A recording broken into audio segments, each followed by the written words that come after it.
everybody. Welcome back to Die Party Dead Man's Crest, a weekly 7th Seas role-playing pirate adventure right here on Twitch. We're going to do some character creation today. It is the inaugural character creation episode, which is to say it's the only one, hopefully, that we have to do on this show because none of us would die because we're all immortal pirates. Yeah. Maybe. Not immortal. No. Do you want to test that theory? I know it's actually pretty difficult to die in this game.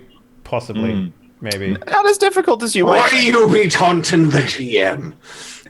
If I'm real injured, I get lots of die. As a matter of fact, when it comes to character death, it says that characters shouldn't die for no reason, but as long as you have a reason, they can die. I seem to recall last session, world building session, where you asked, do you want there to be sea monsters? And everybody went, ooh, sea monsters! That seems like a really, really, really terrible idea in the light of this current conversation. Fuck. Let's do some. You know what? Everyone's super excited to get into it, but Intros. Let's do some introductions. You're Jonas. What up, sir? Hi, I'm Eugene. I like games. I stream on Twitch. Yay, raw. Move on. I want to get this thing going. Prylor. What up, my man? The same thing what he said, but Prylor. Oh, shit.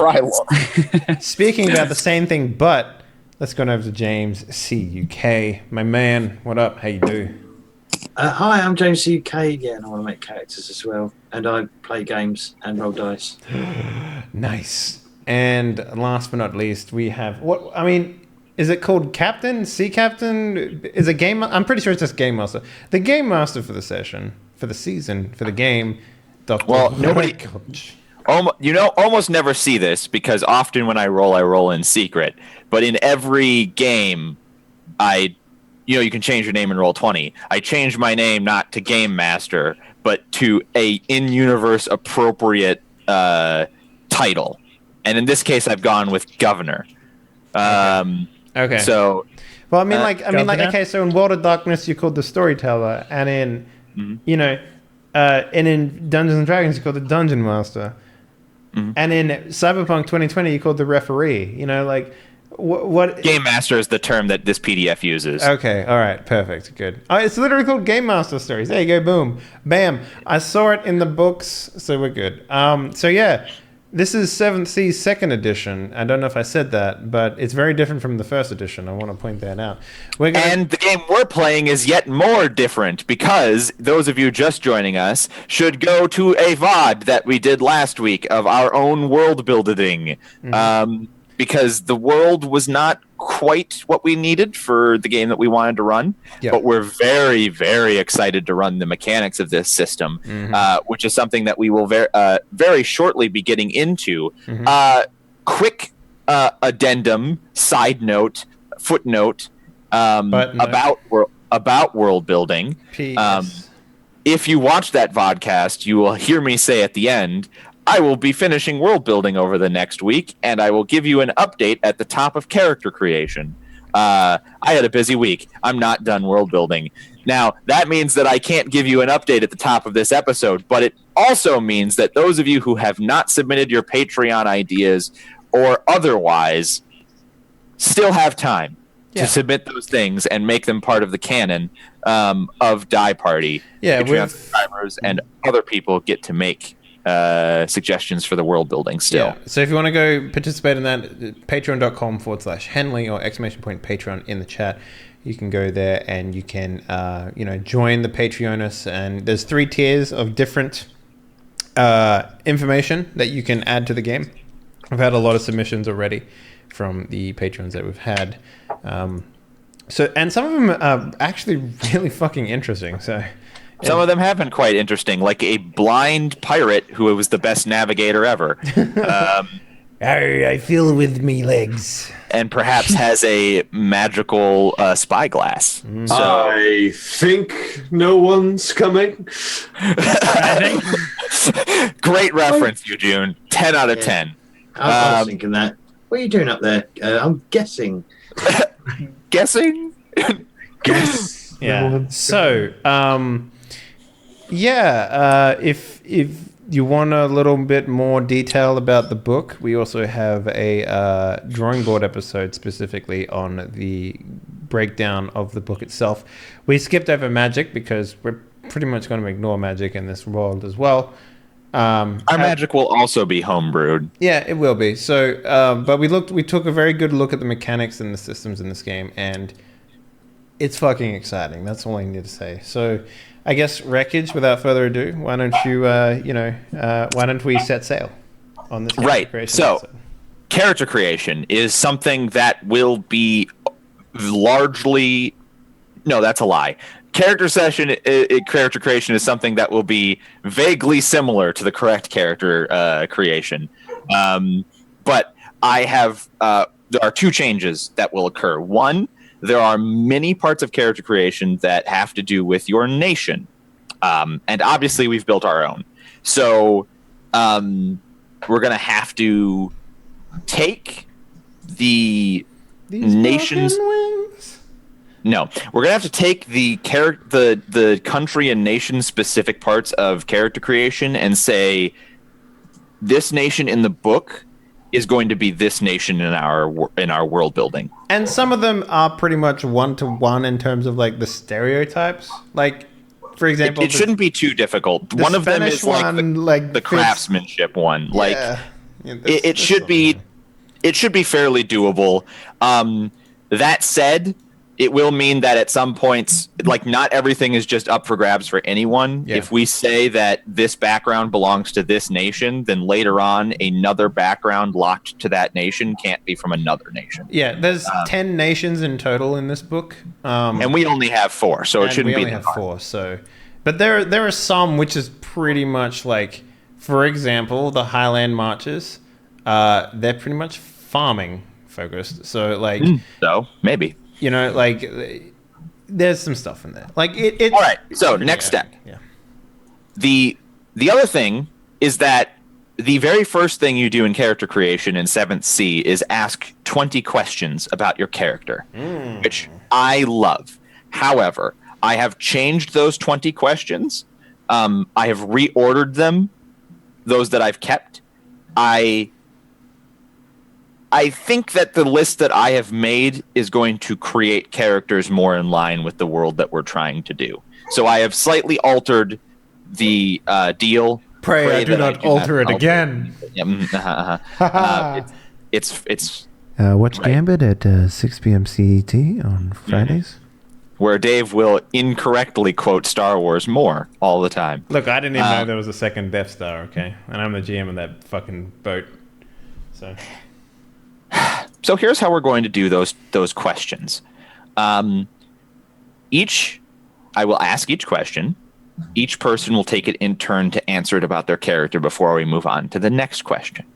If you need time to answer that question, say pass, and we'll go to the next person, and we'll come back to you before we move on to the next question.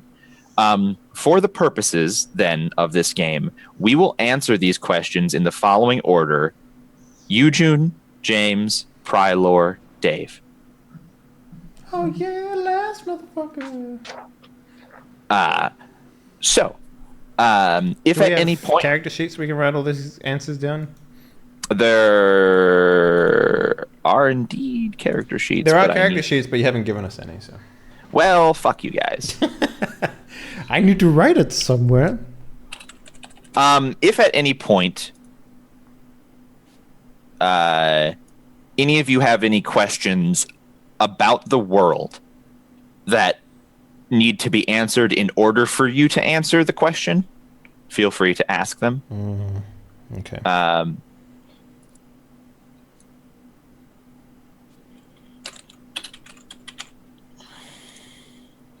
I am now currently giving you character sheets, so that's why there was a moment of silence. Somebody do the intermission music from Monty Python and the Holy Grail.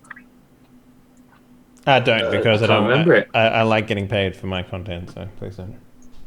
I just don't flat your know it mouth. off the top of my head. Sorry to have failed you so entirely. It goes down. Stop. Stop. Down. We're allowed 10 7 seconds. seconds. Stop. Yeah. Look, there is no way on God's green earth that. Look, you say Mickey Mouse 3 times in one paragraph, Disney will sue you. It's Yes, true. but what I'm saying is there's no way on God's earth Only 3. that the intermission music from Monty Python and the Quest for the Holy Grail is ever going to get DCMA'd. You know what got DCMA'd one time? That fucking yodel. Yodelay who, yodelay No. We had a yodel. We in put a yodel one-shot. in one of our and it got DCMA'd. It got DCMA'd. So you can shove it, man. People find the worst thing ever. Does everybody have a character sheet?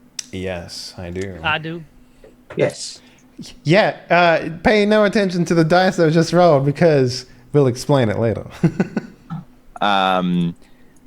The character sheet does. I totally just accidentally clicked on things in the character sheet. Yeah, so the character sheet, There's, the character sheet makes There's sense. It does, trust me. there's one thing I do dislike about the character sheet, though. What's that? color. No, when you add advantages, there's no place to put a description of what the advantage is. Yeah, there is. Interesting. We'll get to that later. Find a location on your character sheet, or perhaps Press open a the- Google document. Press to- the little press the lock symbol next to it, and you can type in there. So, I didn't figure that is out. everybody ready to answer the questions that will cause them to create their character and be locked into it forever for all eternity? Amen. Well, you're keeping in mind your characters are very fluid in this game. If you don't like your traits, you can move them around later on. But these questions about the narrative, the story, the meat of your character, this is your character. This are the is meat and your potatoes. life. All right, I'm good. Let's do it. Let's, Everybody's ready. All right. let's fuck. All right. Shh. All right. You, June. Question 1. I'm ready. I'm so ready. What is your sailor's homeland? Oh God. Prius. Are you sure? Yes. All right. And I want you to know, and I know this is a bit off track, but I spent the entire week considering whether or not Prius's accent was the Yuri accent. It's what I did instead of reading the book. I mean, good. I'm glad. What conclusion did you come to? I came to the conclusion that no, I do not know how to say enough words in that accent to be able to do an entire role-playing show with that accent. And then Yuri was taken out the back, shotgun to the back of his head. Boom! Yuri is no more. Theory accent. James. I apologize. What homeland is your sailor from? The Emerald Isles, I believe, is what we called it. Final answer? That is my final. Can I phone a friend? Lock it in, Eddie. Lock it in. Yes. No, you're out of phone of friends. Prylor. I You're have an- yet to name it. Yeah, I know. So now you have to. Put on the spot. You had a whole week. Oh, You have God. no excuse. I know. I've been thinking have- about it the whole fucking time. He was also considering the Yuri accent. What is your sailor's homeland? Prylor. Is it A, Furious, B, God Pirates, damn it. or C, the Emerald Islands? Or D, that other P-named island that you haven't thought of yet. Is Prius taken? Yeah, Yes, Prius is it. What about Ford Taurus? Ford Taurus. Taurus. Um, You could name your country Taurus. Disneyland. Disneyland. Disney World. Your can land should I be do this called pass Thrin. thing and then come back to it later? Your land should be called But Thrin. it'll have to be tonight, right? No. Right now. Look, I'm not giving you another minute to come up with the name of your nation. You had a whole week. Okay. If you need to open a random name generator, then that's just the very place that's where you're at now. No, okay. Greenland. Let's go with Thrin. Thrin. There you go. Thrin. With some The thing is, superfluous lies. it's kind of it's not really a name of a nation though. I was looking and thinking of Anchor Ridge, but would that, No joke names. why is that a joke name? Because it's Anchorage, except for Anchor Ridge. Yeah, that's what I came to the conclusion. That's why I didn't want to use it. Honda Civic. God damn it, Honda Civic. Vicky. Honda Civic. Fjord Random name Taurus. generator. Fjord Taurus. Oh, that's funny. The Northern Fjords. Oh, it's not as bad as Canada City. I think that was a low point for us in Die Party history when we named our fucking very important, very official, very serious role-playing city, Canada City, It in worked. America, that had the Eiffel Tower in it. Whatever, it got you there. No, it was genius. Graceland? Maybe just Grace. Everyone likes Grace. What was that? Would you say that last one, or with the TH you said? Thene or something? Thrin. Thrin. Thrin? I'll actually go with that. All right, Thrin. You are from the nation of Thrin. And finally, It just for sounds question 1, Henley, what is your sailor's homeland? Piazza. Preza. Okay, you'll figure out that accent maybe by the last episode. He's going to figure it out every episode. It's just going to be different. Question number 2, Eugene. Yes. What is your sailor's greatest weakness? Red. Damn it. The color red. Just made the question. I was off. Greatest weakness. He's too trusting. All right. James. What's classed as a weakness? What? What's classed as a weakness?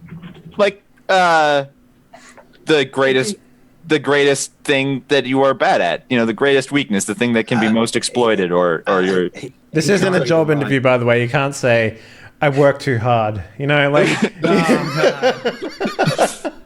I find I'm too that when committed I'm to at my work, job. I'm just too good at working, Yeah. and all of my coworkers just I make my coworkers feel inefficient. I might seem lazy. It's because I've already done my job for the day in 30 minutes. I've never had to be interviewed for a job, but if I ever did, I would say to greatest weakness, I'm terrible at bullshit questionnaires. I often find that my efficiency leads employers to run out of things for me to do.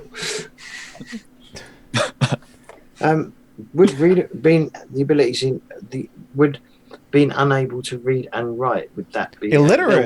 Illiterate. Ooh, Yeah, like- that's amazing. I like Uneducated is a great weakness. that. Oh, that is so good. Krylor, what is your sailor's greatest weakness? You can't swim. Like a rock. Afraid of water.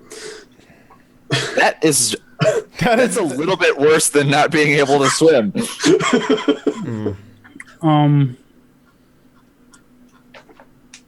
Now you can use pass on this one. I can use pass on this one. Right, but it'll just go to Just Dave, and yeah, Dave will answer where- right away, and then where we'll are come right the- back to you. Yeah, I'll answer right away, and then it will come back to you, and you'll be like, fuck. And then one more weakness will be out of the pool of weaknesses. Mm-hmm. See, the benefit of going first is no matter what I say, nobody else has taken it yet. It's true. Exactly. You can mean, set the What precedent. about like you liquor can have- or something? Like, you know, It's also like it's not like these are we're not drafting weaknesses here. Yeah. If you're like, Look, I'll trade you ineptability for illiterate. Terrible singing voice. This terrible singing voice still on the board. He's terrible with the ladies. So your greatest weakness, your sailor's overall greatest weakness. Greatest weakness? No, I don't. A blubbering so idiot around the awkward. opposite sex. Like literally like inept around the opposite sex. That would be a weakness. I would accept that. Yeah, fear of women actually is. Ooh, that's pretty good. We could if we go that far that you actually. I would like to pause for just a moment. We are assuming that Prylor is playing a man. Well, he could be afraid of women and be a woman. You said opposite gender. Be a woman. He's multiple women. He's really stretching his chops. Hang on. He can be a woman and afraid of women. He can. Those are not mutually exclusive. You can be afraid of dudes if you're a dude. But here's the thing. You write that out as text, and everyone would read that normally, but the way you said that was fucking stupid. How about my greatest weakness is that I abuse substances? Substance abuse is your greatest weakness. You have a habit which can be very hard to fulfill 3 months at sea at a time. That is a very acceptable greatest weakness. Henley, what is your sailor's greatest weakness? Sodomy. I will not accept that answer. I was gonna say like I was gonna say fire, but like not like, oh, there's a bonfire. It's more like the I would say he has a what do they call it? PTSD for like being in burning buildings and shit like that. Like he has an incredible fear of like I don't know the word to describe that, right? You know, like he is a flame. He's scared of fire. But if someone put a candle under his face, he's not gonna fucking recoil in fear like a vampire, right? He's not gonna run away and hide in a corner and lock himself in a room. But if it was a torch. But if there was a like, no, I got you. If a part of the ship was on fire, that would be a different fucking story, right? Well, okay, like shit, you panic. Like it's your greatest weakness, which means it has to affect you deeply. Which means you can totally have PTSD for fire, but it is going to affect you, even if you're not actually with the ship burning down. So maybe not a vampire who literally can't see the sight of a What cigarette. I'm saying is like there is safe fire, and then there is oh shit fire, and I think that oh shit fire is definitely something that I would not handle at all very well. You know what I'm saying? Like I don't want it to be like, well, I need to read at night. Guess I can't do that. I'm going to go ahead and write down PTSD, ipso facto fire, as your greatest weakness. Yeah, kind of like we'll like a childhood trauma of being in a burning building or some shit. All right. You know, that's what I'm going for. So, not you, June. Back at the top. Righto. What is your sailor's greatest strength? Women. Substance abuse. He's really good at it. Very good. Can that be my weakness and my strength? It's a double-edged sword. Exactly. Likable is such a weird way to put it, but he's charming. Good. Yeah, he's good at working a crowd. People charismatic. People tend to naturally like him. Charismatic. Your sailor's greatest strength is their charisma. My charisma, definitely not a dump stat. Wow, are you making Long John Silver right now? Is that what's happening? We'll see. Maybe. No.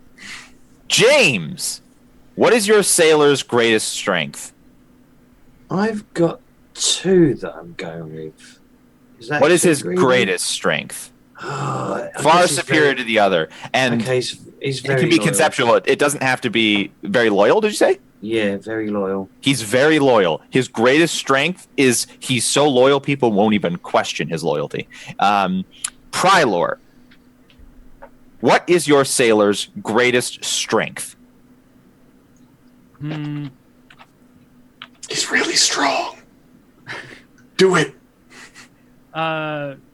Could he be his greatest strength being being a very good craftsman? Yes, his greatest strength is his expertise. Is a way of saying it.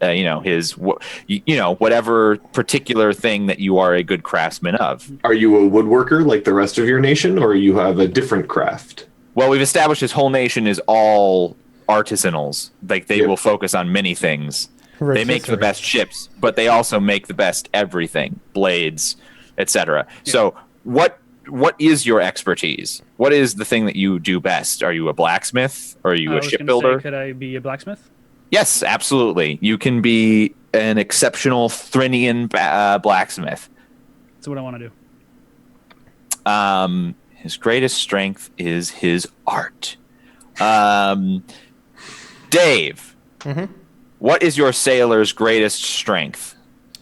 I want to say he is very graceful. In that he is very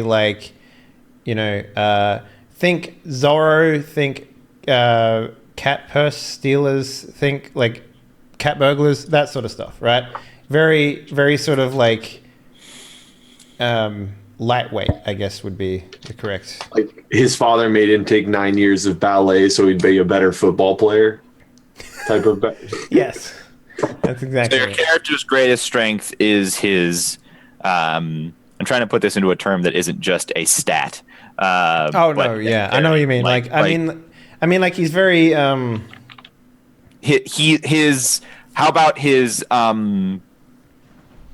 physicality? His greatest strength is his body and his feet. His feet, his hands, his spatial awareness. No, not so much. Yeah, maybe he just you know what I mean. He's his own 2 feet.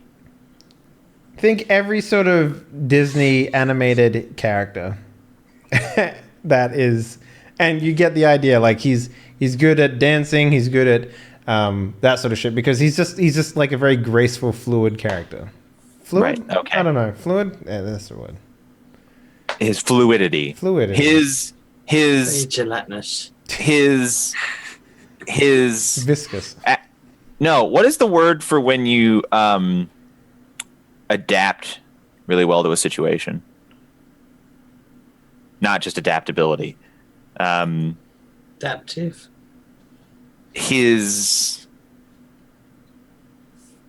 Hold on a second. I'm a fucking gymnast. His versatility. Yeah. His plasticity, his malleability, his flexibility. You went to the same Thor site I went to. Yeah, exactly.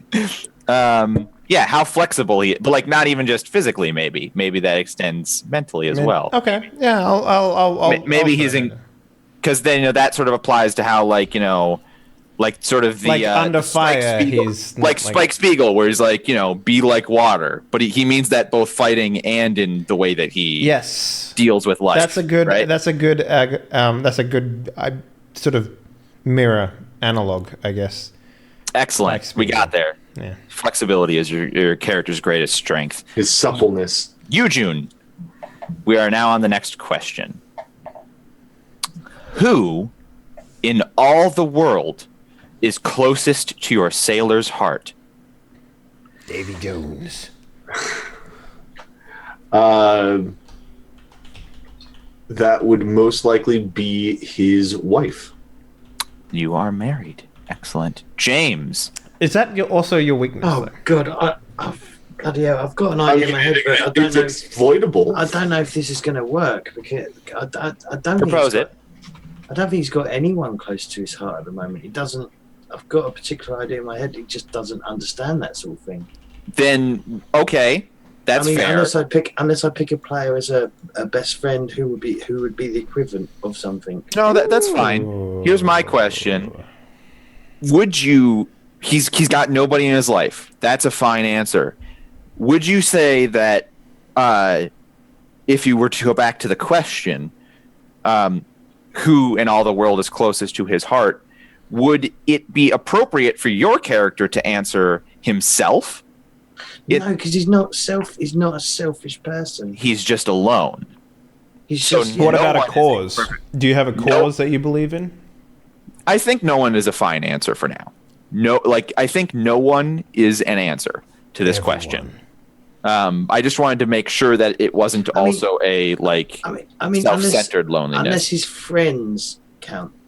If he's got friends, that is. I mean, I don't know how the game's starting. I don't know if we know each other before. You won't know each other until the game starts. Okay. But that doesn't mean you can't create a friend in this moment and say that he does so you're going to be sailors. You're going to meet each other in the first episode, but you're going to have a whole history and backgrounds. So if you want to be a loner, then this answer can be no one. If you want to have a best friend or someone you do trust, then you can create that person in this moment right now with this answer.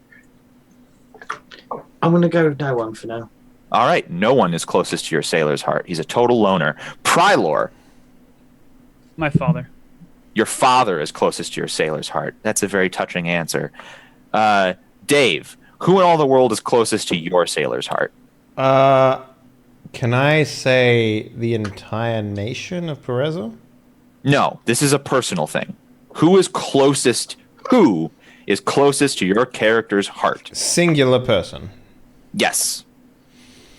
Because we're talking pinnacle here. I want to say my companion in crime. You have a buddy, and he's the closest. You trust him implicitly, and is it just friendship? I would say it's a female, and I would say that it is more like it's more like we've been street rats for. It's almost like your sister, but not blood sister. Exactly right. Yes, that's the closest. A sister who's not blood sister. Got it. Who happens to have the same line of work as I do. So. Right. So back to the next question at the top with you, June. You, June, what is your sailor's darkest fear?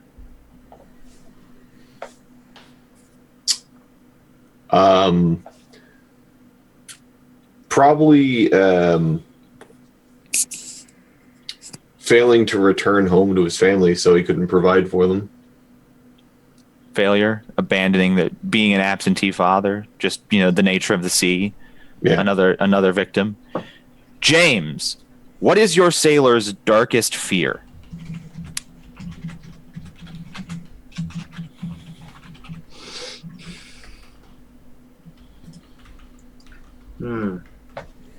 You said you're very loyal, right? You were the loyal. Yeah. And you said that you had no one closest to your heart.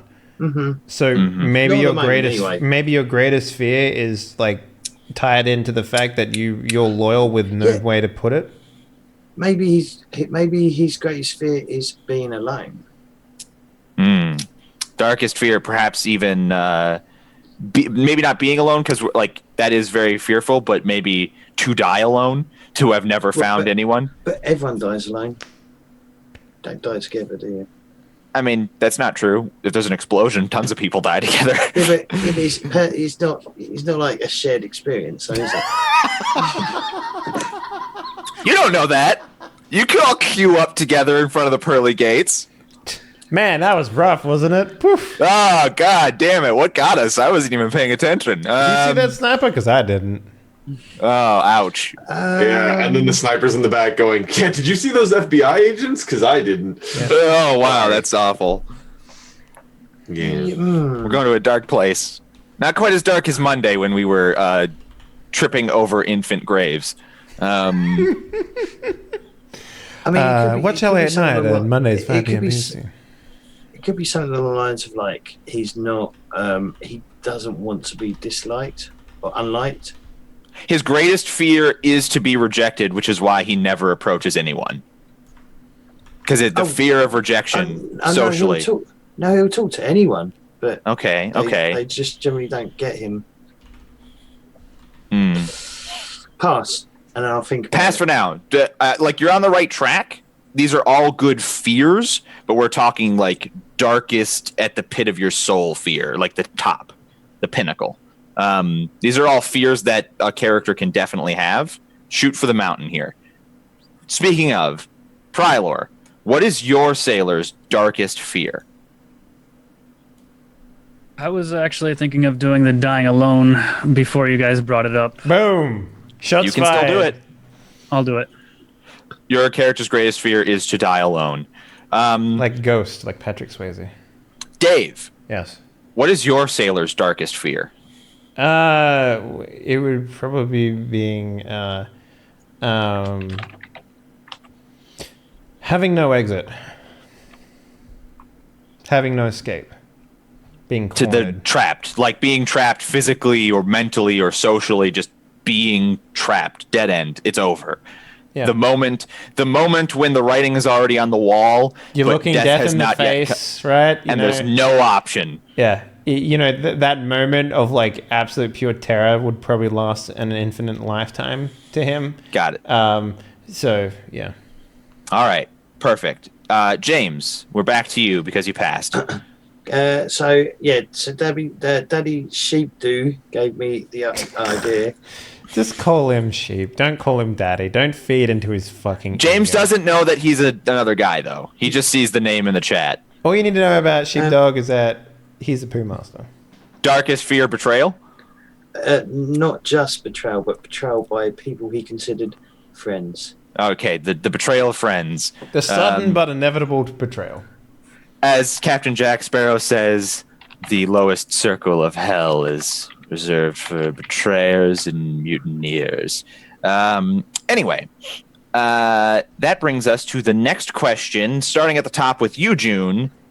You, June. That's me. Does your sailor take solace in a god? Several, as a matter of fact. Can you be more elucidating? He believes in the whole pantheon of his people? Does he take a specific one? Does he carry any symbols? Well, so his nation has many gods. He, as somebody who actually went out on the sea, would have taken a totem of one of the one of the harvest gods to keep him safe and keep him connected to the land. Okay, so do you actually like clutch this totem in times of fear? This is much more about whether or not your sailor takes solace in these things, not whether or not he practices he's got the it religion. sewn on the inside of his shirts. It's like a symbol, not a totem. Got it. So it was hand sewn by his wife into all of his shirts over his heart to keep him safe while he was traveling. You're not going to have many shirts as a sailor, but that's fine. That's fine. Well, but I mean, I can sew the symbol into a shirt or something. But this one's the one that your wife did. Yeah, it's more important. Yeah, it matters. And I'll come up with a name for the Pantheon at some point. Oh yeah, we can. I was going to fill in the gaps for anything that you didn't specifically want. Then go crazy. But no, we can work together also. And for example, this whole harvest god being connected to the land thing, it's something I would have missed if he hadn't said something. So just keep that in mind. Send me some deets if you want them. James, does your sailor take solace in a god? He doesn't because of what happened in his childhood. Okay, he does not take solace in a god because of something that happened in his childhood. Perhaps that will be revealed in later questions.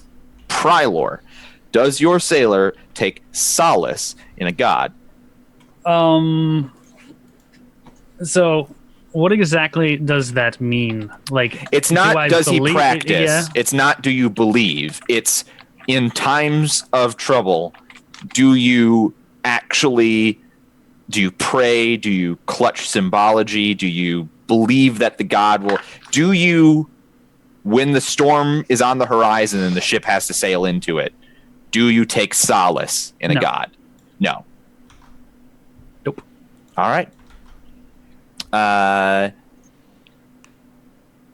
Henley, Yo. does your sailor take solace in a god? Yes. All right. The god, the main god, the god of prosperity and money and etc.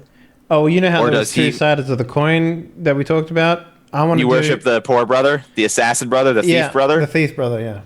All right, excellent, perfect. He's a worshiper of the thief god, or pauper god, I think is actually what we Pauper went god, with. yeah. Pauper god, who's also worshipped by thieves and unmentionables, etc. The other side of the coin. The other side of the coin.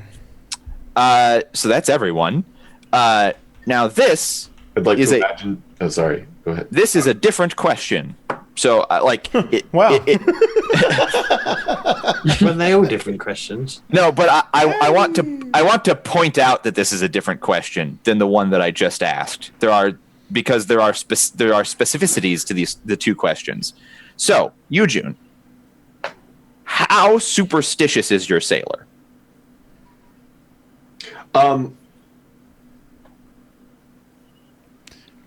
Like, do you put a coin on a dead man's tongue? Or... I get the basis of the question. I'm just trying to jive it with the character I've kind of come up with in my head real quick. Sorry. And there are many forms of superstition too. There are superstitions like it's bad luck to bring a woman on board. There's also it's also superstitious to just believe that ghosts are real, for example, right? So like there are superstitions, and then there's also being superstitious. I would say that he is not overly superstitious in the sense that he doesn't have like I have to put this coin in my shoe and spin around 4 times and by the way ghosts are definitely real. But commonly accepted like that's just the way of things. Right. So a very average amount of superstition with which during this era is a higher amount of superstition than say during the modern era. Exactly. Like it's the culturally accepted norms. Like if you sneeze, someone spoke of you, or if you scratch your nose, you'll get a cold. Or but you're not the sailor to be like, Captain, we shouldn't bring that woman on board or whatever, because you are superstitious, but you're not obsessed with it. Correct. All right. Perfect answer. James, is your sailor? No, that's not is. It's how superstitious is your sailor? He's quite gullible, so he may buy into most of it, but gets it all completely wrong. That's I see what you're saying. Totally willing to accept superstitions, not smart enough to actually do them correctly. Pride lore. How superstitious is your sailor?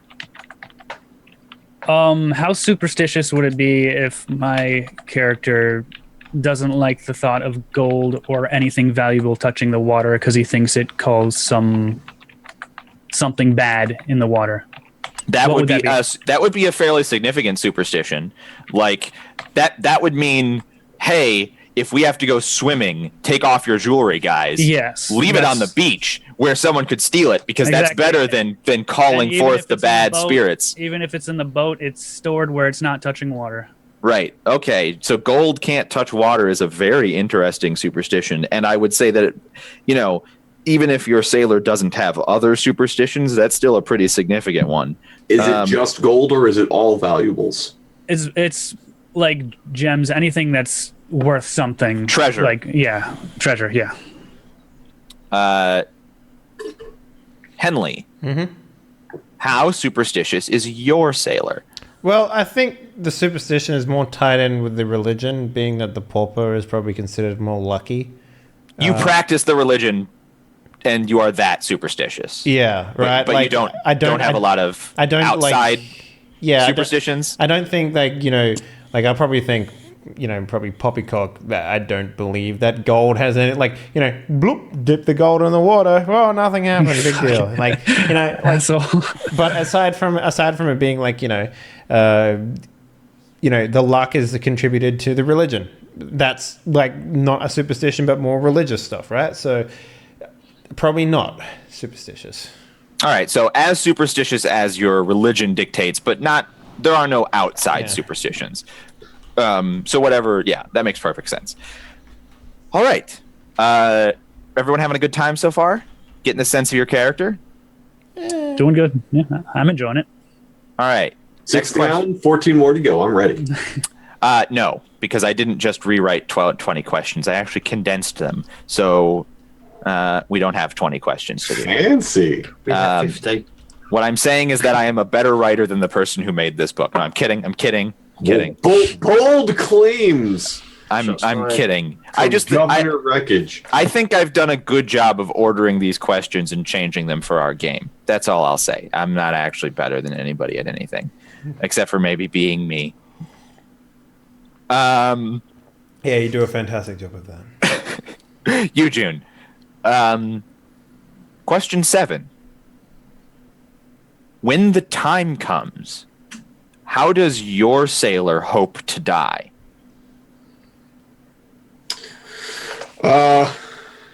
In my bed, smothered by tits. No. Yes, exactly. That sounds like a great way to go out.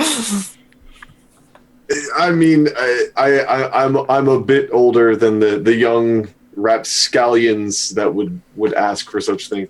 But no, probably at home with my family and loved ones, Surrounded by grandchildren, perhaps. Yeah, just knowing that my family's safe, secure.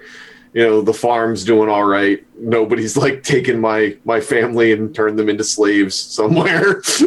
Being safe in the knowledge that your lineage goes on and that your family was a success and that you didn't fail them and that they will thrive. Yeah. All right, James. When the time comes, how does your sailor hope to die? I think happy and content. Yeah, it doesn't need to be more specific than that. Just happy. I hope to die happy. Interesting. Prylor.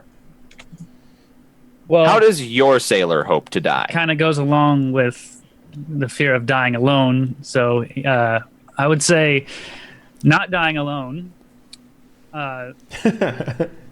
Full stop. And yeah, and I would say Period. And let's go with in battle, drunk or not, doesn't matter. I mean, You would like it to be- You would like it to be drunk or Quick and action packed and Yeah. with your comrades in a around, battle etc. where several people, on both sides. Like a glorious combat with your Yes. comrades. Exactly. Comrades in arms. Interesting. So I want to actually dig into that for a moment.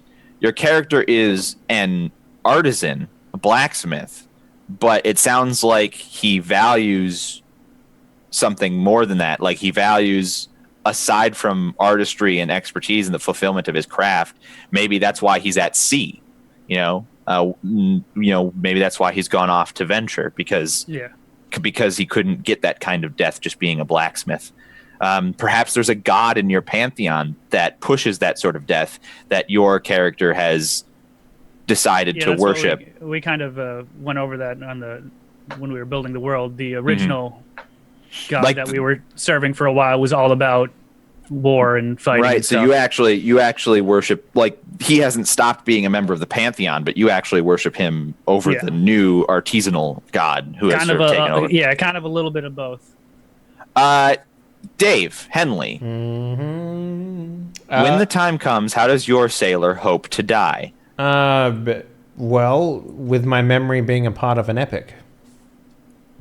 You wish to make a name for yourself. In fact, you wish to die only in flesh, but never in the hearts of men. Exactly. Like my deeds. My deeds live on. Yeah. All right, perfect answer. Jerk.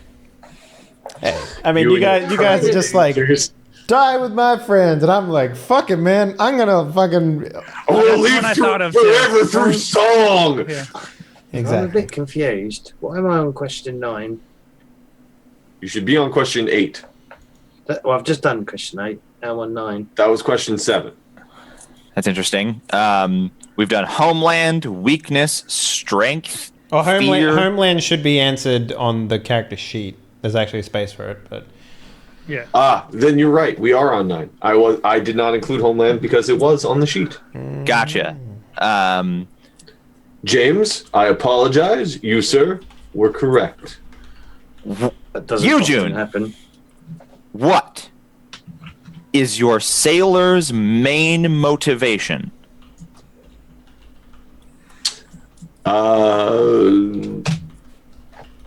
He's providing for his family.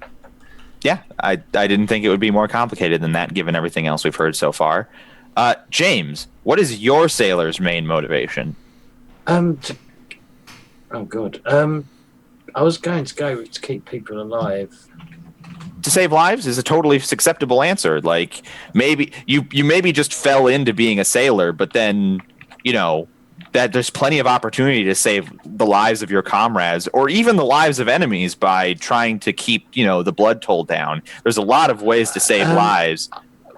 Yeah, okay. I'm not thinking that direction, but okay. But I'm just Spitballing. Yeah, I'm spitballing. You can it can be however you want it to be. Prylor, what is your sailor's main motivation? Let's go with kind of glory. He wants to make a Glory. mark in the Kapla. history books type of thing. He wants his name to be known. Glory. Glory. Yeah. Glory. Is that acceptable? Glory. Anyway, Dave. Mm-hmm. What is your sailor's main motivation? I want to say adventure. Yeah, adventure. Once again, I wish to preface this next question with, it is a different question. Eugene. Yes. What is your sailor's wildest dream? Dying in a pile of tits. The goal beyond which it is far beyond your motivation and far beyond how you hope to die, but like the dream far beyond the dreams of avarice, the wildest dream that you sometimes comfort yourself with the fantasy of, that sort of thing. Huge tracts of land.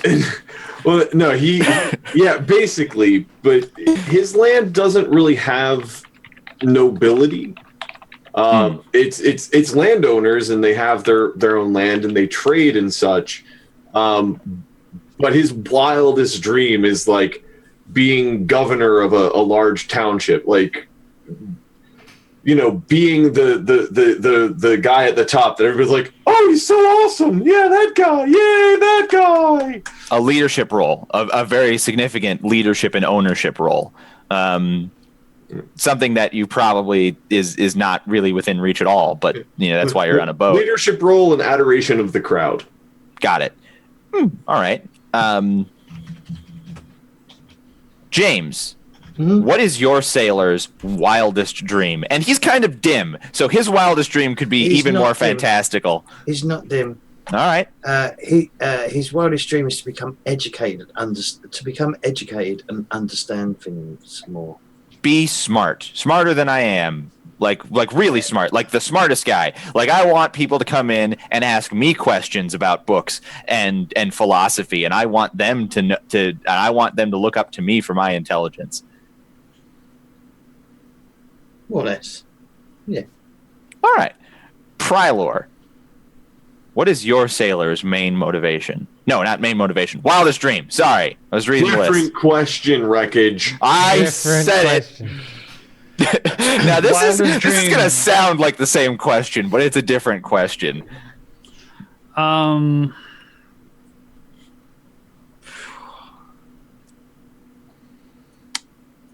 I pass? Yeah. Dave, what is your character's wildest dream, far beyond the heights of avarice? Something that almost certainly could never be accomplished, a fantasy, a goal, just the thing that sometimes you fantasize about to make yourself feel great when you're trying to fall asleep. Impossible wealth, impossible power. Discover a new land and steal its wealth. All right. Like a whole world out there of of gold to steal. A fortune that is so vast it can't even exist yet because it hasn't been discovered. It has to be discovered to I be like to the be idea that this vast. sort of ties into sort of like a weird religious aspect, right? Where like I found this like really great treasure, and I bring it back to the homeland Right. as proof of my adventuring, or something like that. Like a treasure so great that returning it to your country makes the country better, Yeah. and so your name could never ever die. Like He wants to find El Dorado. El Dorado Yeah. on the road. I mean, El Dorado. what That's a could be really better? good movie, by the way. What could be better for a El person from Tulio. the country of gold to find a city literally made of gold? I don't know. Finding a city made of something they don't already have. Also, it's a Plutonium. great cartoon. But they like gold. I found this city full of unobtainium. This glowing rock is really great. Get cancer in my hands and arms. And now Anyway. the whole country's dead. We passed for Prylor. So Prylor, what is your wildest dream? Far beyond the heights of avarice. To be the greatest blacksmith and be able to use the rarest materials that no one has ever used before, type of deal. Perhaps to codify that a bit more, perhaps you want to make a masterpiece, an unparalleled weapon, it sounds like, since you're already so into glory. Perhaps your wildest dream is to make the greatest weapon that has ever been created. And slay a king.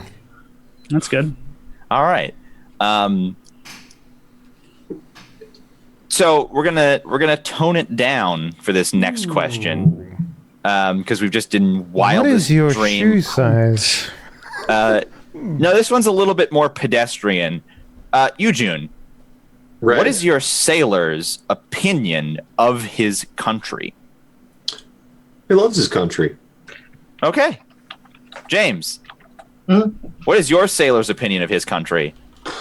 He doesn't particularly, especially. He doesn't like the high. He doesn't like the class system at all. Okay, He thinks that he doesn't think often, but he definitely thinks that things have got to change because it's not good. he doesn't like it, and things that he doesn't like should probably change.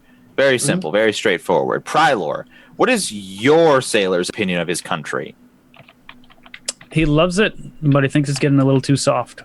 The better were one of those people that's like, man, the 50s, that's when America was great. Like, you know what I mean? Exactly, yeah. Like Not okay. back in the day. Not okay. What? We're living through that. It's not okay to joke about it yet. I'm not over it. Okay, if you say so. I like to joke about gallows humor things. Dave, Opinion of my country? what's your opinion of it? There is no equal. Perez is the greatest country.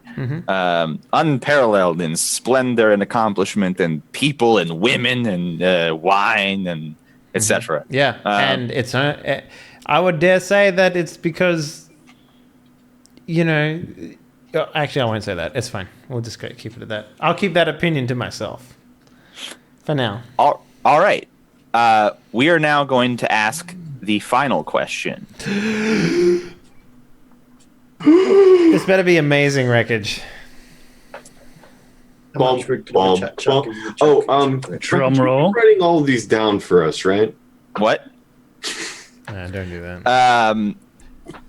I can promise you, if nothing, in any of my games, that I am not doing work for you.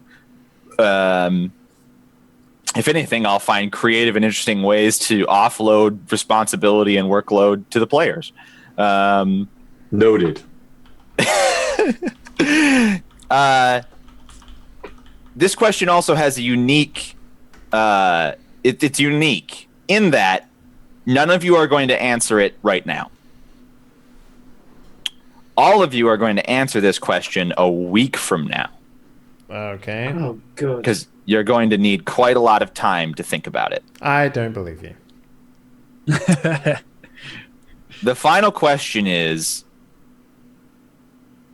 what is the story of how your character was lost at sea? Oh, that's easy. I got it already.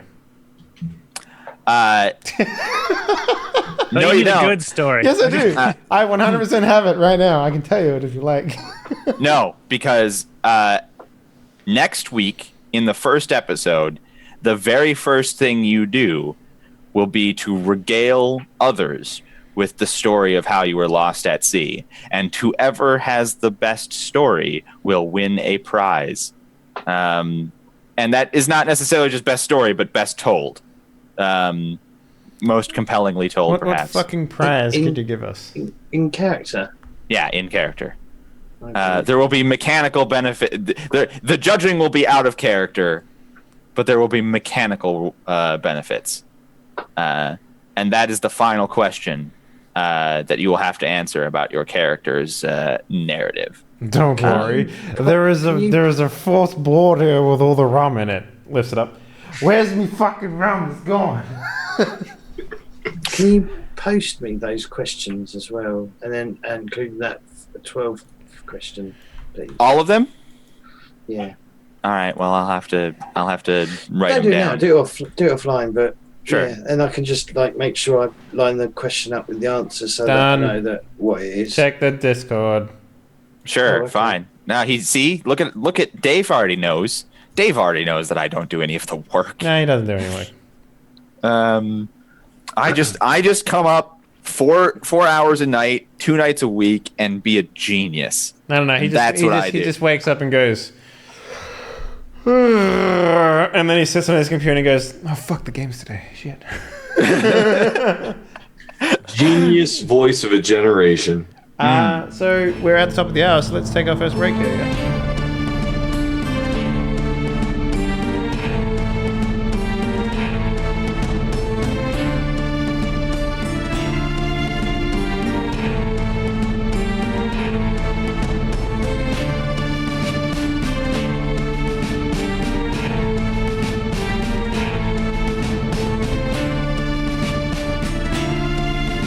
It is now time for the nitty-gritty of character creation, the numbers, the stats, the mechanics.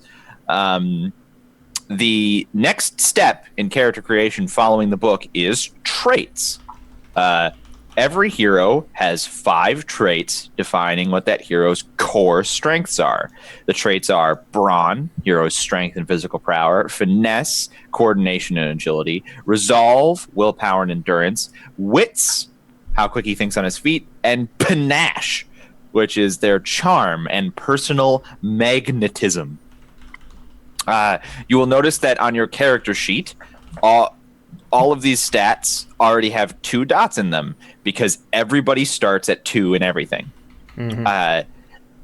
And from there actually isn't much customization. You get 2 more points to put where you want to put them. Yeah, you do. You will also get a nation bonus. That'll be the next step, and backgrounds, which will modify some of these things. But for now, you only have 2 points to put in your core 5 traits. Yeah, I believe during the character creation, you can only go up to 4 points in an attribute, with a 5th being needed to get through, gameplay and all that sort of stuff. So, I do believe I read that somewhere as well. Yeah. So, okay. So you get, yes, We're going to tell each other 2 where we additional put our points. Yes, there's no particular order here. We don't need to go in lockstep or anything. Just say what okay. you're doing. I think I'm going to put 1 point in finesse and God, what was the difference between panache and wits? Panache is, I think, for what you said about your character, you probably want to put it in wits. Yeah. How quickly a hero thinks on his feet is wits, and panache is charisma. Charm and charisma. Magnetism. Yeah. Okay, so I'm going to go 1 in...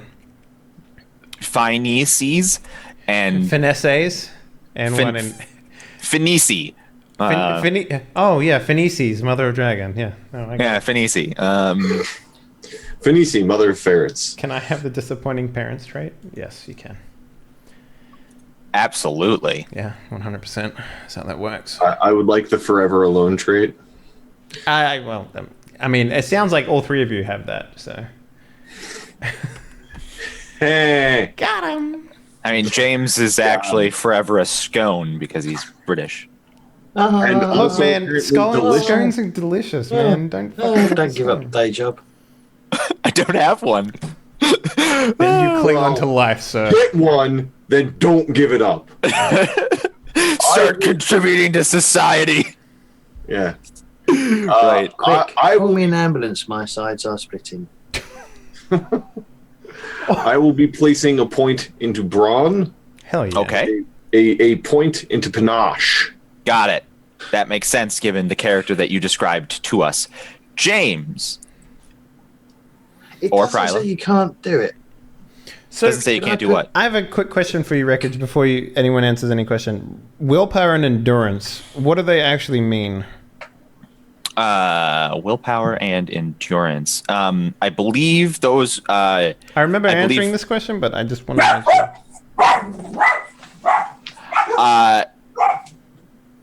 Don't quote me on this. I believe that willpower comes up in certain tests as sort of a resistance. Yeah, I think that's what that is. And that endurance, I'm almost certain that endurance is about how you get wounds and dramatic wounds. So, like, yeah, it's your resolve. It's your resolve. I mean, it's sort of self-explanatory almost. Like, it doesn't sound like you're the type of guy who turtles and weathers the storm. So I wouldn't put anything in resolve I know, for I'm that just- character. Yeah, so the thing is, I've already picked what my nation's going to be. Like, what my equivalent is. So Slow down. We're not there yet. I We'll know, get there. I know. James, so what you were saying, It doesn't say you can't. just put him in I two would- into one? I was going to put 2 into brawn. Absolutely. You're allowed to do it. Yeah, I think the max during character creation is 4 though. So It just means that your nation bonus, if it has +1 to Baran, would be wasted because you can't get up to 5. it's one or the other with nation bonuses. There's 2 to choose from. So Right. So then you really won't be in trouble at all. So, Prylord, that leaves you. I haven't seen. I'm just prefacing this. I haven't seen specifically like crafting rules in this book. there is craft So- rules. There are, because I didn't see that when I read through. I believe it comes under the like when you pick like your backgrounds, for example, there is like traits you can get that are specifically for crafting. What I'm saying is There's that one I right don't. here. So there's advantages called Masterpiece Crafter and Handy, Right. which will allow you to spend your currency hero points on actually building that stuff. I don't Right. believe it's tied to any specific attributes. That's but where I was gonna having go with said that. there is a I do believe there is a skill related to it. I'll look it up. You do you. We can change it later, I guess. So. I guess what I was saying is I don't think there's a core stat that you're worried about, specifically if you want to be a crafter. No. I think it's an advantage, is it not? Yes, it is. yeah, We so- just said that, yeah. I was miles away. I'm just trying to say, like, and obviously because you're a crafter, you're going to want to dump stat wits or whatever. Like, we don't know that is basically what There's I'm no saying. dump statting in this game. It's physically impossible to dump stat, really. Well, Uh, doubling your when you stat create is such an pretty item, you significant. may increase the time you work on it, blah, blah, blah, blah, blah. The item's noticeable high quality, okay. Okay, you can create a signature item for yourself or another hero. Okay, so it's basically just, yeah. You want to, just for a heads up, if you want to be a crafter, the actual, you want to be Vestin Menandruvija as your nation, because you actually get bonuses to crafting through that by having nation tied to crafting. So there you go. Mechanically. Mechanics. Anyway, so what are you thinking about for your core stats then, Dave? It sounds like you also want to fight. So you wouldn't be out of place with brawn or resolve, or finesse or wits. You're muted Well, that makes a lot of sense. because we've been just talking over you this yeah. whole time. Yeah. Having like brawn and resolve is where I was going. Okay, brawn and resolve. Simple, easy. Yeah. Could have resolved that whole conversation had we simply noticed that your mouth was moving. But much like... I never look at you nerds. I look at the nerds, but he's got very masking facial hair. It's called a beard. Right, I know, but like you, June, and you have beards, but I can see your mouths move, and when You get the light right on my mouth. It's because we're pink and he's white. this, like, you don't need to make this a racial thing, Dave. I can't help it. White guys, man, they piss me off. You know what I'm saying? So that takes up traits. That's a very quick and easy step. Now things get complicated because step 2 is the nation bonus. And this gets complicated because we don't have the nations from the book. So we now need to assign which nation is which nation. Sure, mine's easy. Castiel. Are you sure? 100%. Why don't you walk us through why Castile is Pereza? I took a look at their appearance and their religions and their attitudes, and I just went, yes. Not the Vodicea. No. Recognize one fundamental truth in the world: wealth is power, and power is wealth. I mean, it's more like I'm seeing that Castile has. I see more honor. This place being more honor tied than anything. So that's why I went with it. So in terms of what I get out of it, it also fits with my character too. In terms of you could just go ignore it and just pick another stat to assign 1 point to, like, rather than trying to hammer a square peg into a circle. well, we sort of want to establish these because the backgrounds will be relevant later too. The backgrounds so, are also incredibly relevant. Well, mine would be fairly, because it's an English parallel, and Avalon is the English parallel in 7th Sea. Mm-hmm. Yeah, that's what I'm thinking. Yeah, that's exactly it. And Avalon in the 7th Sea, though, to be specific, is the English parallel, but it's the King Arthurian fairies and Merlin. True. Sort of like. If you're looking for the particular backgrounds for your nation, like I think there are more industrious nations as other possibilities. Not that you have to. I'm just saying. Yeah, like Castile, it has an alchemist, it has an archaeologist, it has a sword fighter, and a priest. So I assume you're going to go with sword fighter there. But I mean, I actually haven't had a look at it until now, so probably go with the sword fighter. Yeah, I'm not sure that it maybe Vodka is better. Let me take a look. Yeah, let's just take a quick look. Bravo. It seems to be more about merchants than like thieves. Mm-hmm. Yeah, so I mean, you know, that's what I was looking at. All right. Well, that's. You get 2 backgrounds, by the way, guys. You get one from your nation and one from the generic list.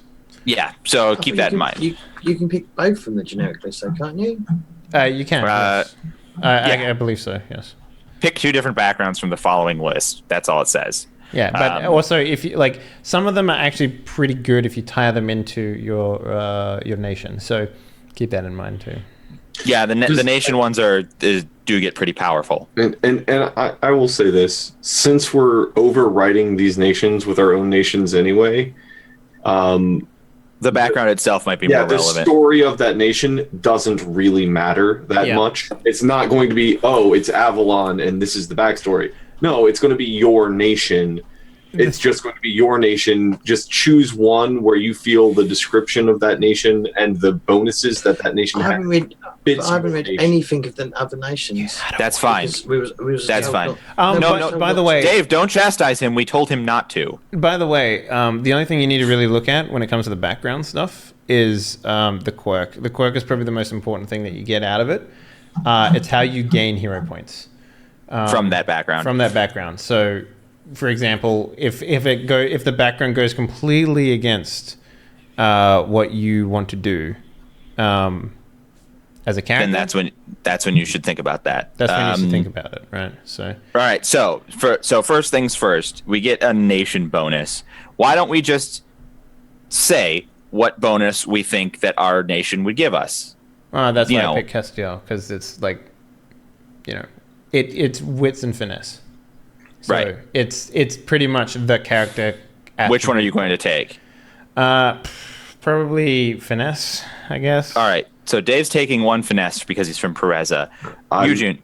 I'm taking Sarmatia. Okay. And you're going to take what? Brawn or panache? Panache. All right. So you have an extra panache from your nation. Mark that. James, what trait do you want to get from your nation? I was going to take Resolve. Resolve seems like something that you would get from being from the Emerald Isles with their smog-filled skies and et cetera, et cetera. Yeah, I buy that. Prylor. It's going to go with Brawn. Yeah. So I was going to try and do the Western. Yeah, well, that's fine. Brawn. So, next step, backgrounds. Some backgrounds have restrictions. Some backgrounds all have quirks. Backgrounds have advantages. Mm-hmm. If your background lists an advantage, it goes onto your hero sheet. Yep. If you take two backgrounds that have duplicate advantages, you may take you can replace it, so you don't just lose an advantage if that happens. Mm-hmm. Backgrounds are also what determines your skills. So this is where we get into some of the meat of the system. As Dave said, the most important thing with background is quirks, because that's how you get two quirks, and that is not the only way, but largely the main way that you will gain hero points. Mm-hmm. And hero points is something that you may have encountered in other systems, in other names. This system very specifically outlines what hero points can do, but it does involve like narrative control, mechanical benefit. It's so using hero points. You can add a bonus D10 to your roll. You can add a bonus D10 to another person's roll. You can activate a special ability, which is the the advantages that you have. So some of them, like for example, creating a great piece of work requires that you spend hero points on it, right? It's the currency that activates your abilities. And you can take an action while helpless. Helpless means, you can be coup de grace. So it's useful, very useful. And you can gain them. So you gain hero points by your hubris, which is, your... We haven't gotten to hubris and virtue yet, because those are not quirks. It basically works similar to how perks do. You just sort of play into it, right? You play into your hubris and you get it. You will get a virtue and a hubris, which is a lot like World of Darkness. Yes. You will get the thing that the positive trait of your fate and the negative trait of your fate. You can choose to fail something and get a hero point, which is, we'll go into that in a bit more detail. You get it through hero quirks, and when the GM buys unused dice from you in order to give him more advantages, you get a hero point in exchange. So that's how that works. They're the only ways I can sort of buy you off with hero points to make your situation worse. Is another like. Yes. That's awesome. Yeah, it's kind of cool because basically the way that the system works is you roll a series of D10s, like this one that Eugene has posted here. And the idea is that you need to make total 10s. So Eugene can make 3 10s out of everything he rolled, because he can do a 1 and a 9 and then a 3 and a 7. Then he can do a 4 and an 8 or a 5 and an 8, but then he is a remainder, and remainders don't go into. Yeah, but any dice that's left over, like any dice that I can't use, the GM can say, I will buy those, and you can say no, or you can say yes, but he will get a danger point, which is, the villain version of a hero point, and you will get a hero point. So it's give and take a little bit. And danger points are also very specifically defined. Like, I can't just spend a danger point and make the city blow up or whatever, but I can spend a danger point to give you like -10 or whatever. Like, he also needs a danger point to kill you. So that's important. Like, he has to have a danger point. If I have no danger points, nobody can die, even if I give a good reason for why they need to die. That's right, yes. If I have 4 danger points, I can kill all of you. This is just this game's only going to last as long as it takes me to build up 4 danger points, is what I'm saying. we also have to be 4 times. We also have to be helpless. There's that as well. I mean, yes, obviously. You need to take damage. You need to get there. Right, yeah.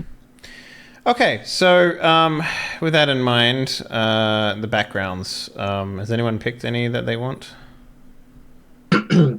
Maybe. All right. So I was going to go for Orphan. Orphan. That seems like a cool background. Let me just get to it real quick. You lost your parents at a young age and have been forced to look out for yourself. He's probably just put in an orphanage, which is where his dislike of the church or religion has come from. Because it was a state-run. Because your church is both you're in the Emerald Isles from the world building episode. They don't have a god. They have more of a sort of like deification of the leader. I think the nuns, because he's a bit he's not. He's sort of. I don't know. He's the idea I've got is that he's a very sort of.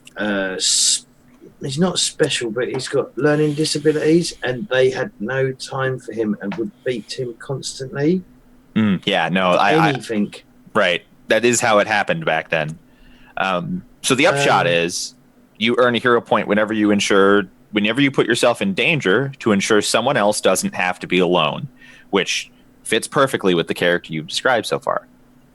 And then the second one, which I'm very, because my idea behind it is that he helps repair the ship or keeps the ship running, which was Quartermaster. All right. You sort of worship taking care of the things other sailors ignore. Earn a hero point when you solve a problem for your crew. Now, that's a little ill-defined. Typically, a quartermaster is like the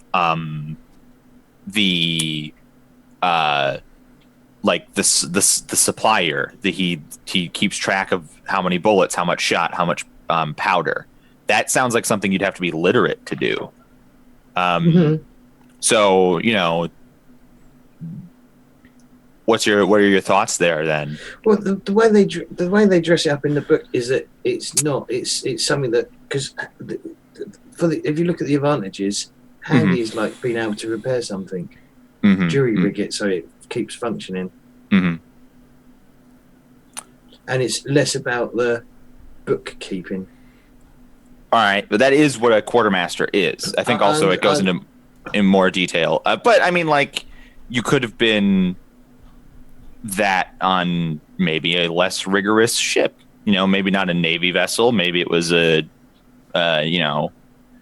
mean, just think about it, right? Think about that with your illiteracy and because I can't think of anything else that fits, because sure. If you read engineer, you're concerned with applying scientific knowledge and mathematics. Well, right, yeah. He wouldn't know mathematics.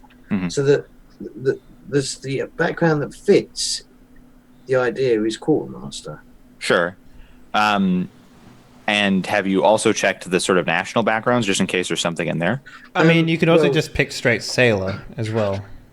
Obviously, but like I said, the idea that I have is that he may not be good with numbers, good with letters, but he's good at like patching things up. I will say that it's entirely possible that you are illiterate but are good with numbers. You may not know how to read or write, but you can. It's entirely possible that you could still count. You might have a very good memory or are very good at handling things like, you know exactly that there are 46 boxes of shot on the ship. You wouldn't be able to tell anybody other than telling them there's 46 boxes. You wouldn't be able to write it down, but you might have a good head for numbers and like what's on the ship. Yeah. You know, you just wouldn't ever be able to like translate that into a log. You are muted, Wreckage. I'm not saying no to quartermaster. I'm saying these are the sort of questions that need to be answered and defined if you're going to be a quartermaster on a ship and also be illiterate. So just think on it. We will ask someone else in the interim what their backgrounds are, or background singular, if you've only come up with one so far. I've come up with my two. Sure. So one of them is farm kid. That makes perfect sense. It was a really easy choice. The other one was doctor, but I'm not thinking like a traditional like big city doctor. I'm thinking like town medic. You know, someone was like broke a leg because a horse ran over it. You know, I set the bones type apothecary type thing. It's yeah, you know, it's what he's saying, like a sawbones, maybe even more of a like when you put in the mind that, you know, it's farm country, the first thing I think is like a veterinarian who then also it's more rural. There is definitely religious aspects to it. You know, it's not scholarly medicine, it's folk medicine. Like, that makes there are definitely aspects of it that heal, like keeping wounds clean, bandages, you know, doing sawing wounds, but it's like I learned how to do this from the other guy who was the doctor before he died, and then and basically I only learned the things that came up because that was the only time that he could show me how to do it. Exactly.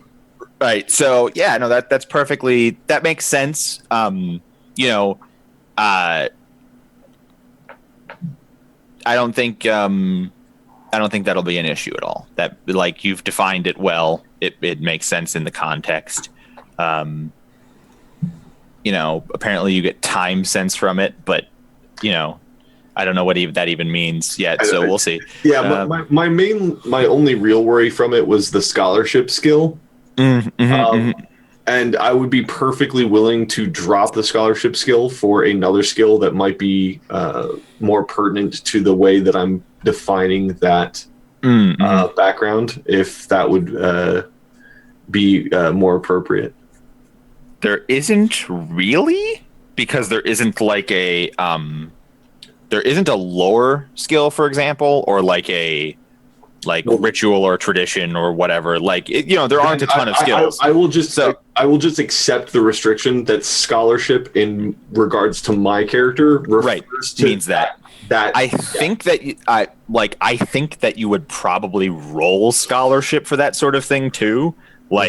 So I think that, if that's one of those cases where they haven't made a skill for everything, which means sometimes how we're defining a skill might get a little wonky, and that's fine. I'm just saying, something as a note for myself and you to keep me honest is, if down the road there's a scholarship roll because, hey, let's figure out what's in the books, which, right, the broad term. Yeah. My skill, I do not feel like I should roll at a base scholarship for that, not at my scholarship skill. That's a consideration. We will. I don't think it'll be an issue. Has anybody else done their backgrounds? I have, yes. Yes, you have. I'm tossing up between two right now, though. So there's within the Castiel backgrounds, there is the duelist one in there. Right.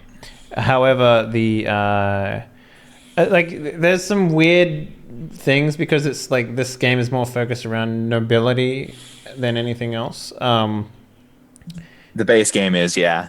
So the Diestrio, it doesn't have Distro, I think. Distro. But like Maestro, but like Distro. Okay. It doesn't have the ability to get a duelist style. However, the duelist in the generic list, because there is one, Right. does give you a duelist academy advantage, which means I can have a special duelist academy training trait. And those are pretty powerful, so I want to take that one. However, the quirk in it says, earn a hero point when you resort to the edge of your blade to defend a noble ideal.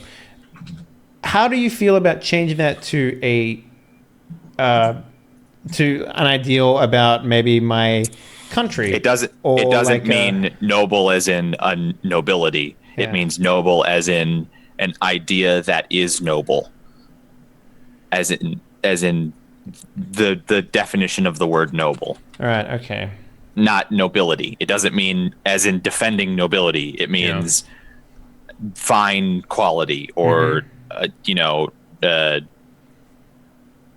excellent, superior, like magnificent, and like the thing that nobles are named after, which is the trait noble, and that's what it means to defend a just or like honorable, or that's a good synonym, like honorable. Just put an honorable in there. Okay. And I'm going to take assassin. That's the other one. Yeah. So you're an assassin, not a thief, then. Well, here's the thing. I looked at both of them, and the assassin tree gives better advantages. For example, over here, the advantage means that I can knock someone unconscious even if they're a group of people, right? Like if there's 3 guards standing side by side, I can just go spend a hero point and make one of them come over there, knock him out, and the other 2 are unaware of it. Like that's exactly what that advantage does. And that is a huge, powerful advantage to use. But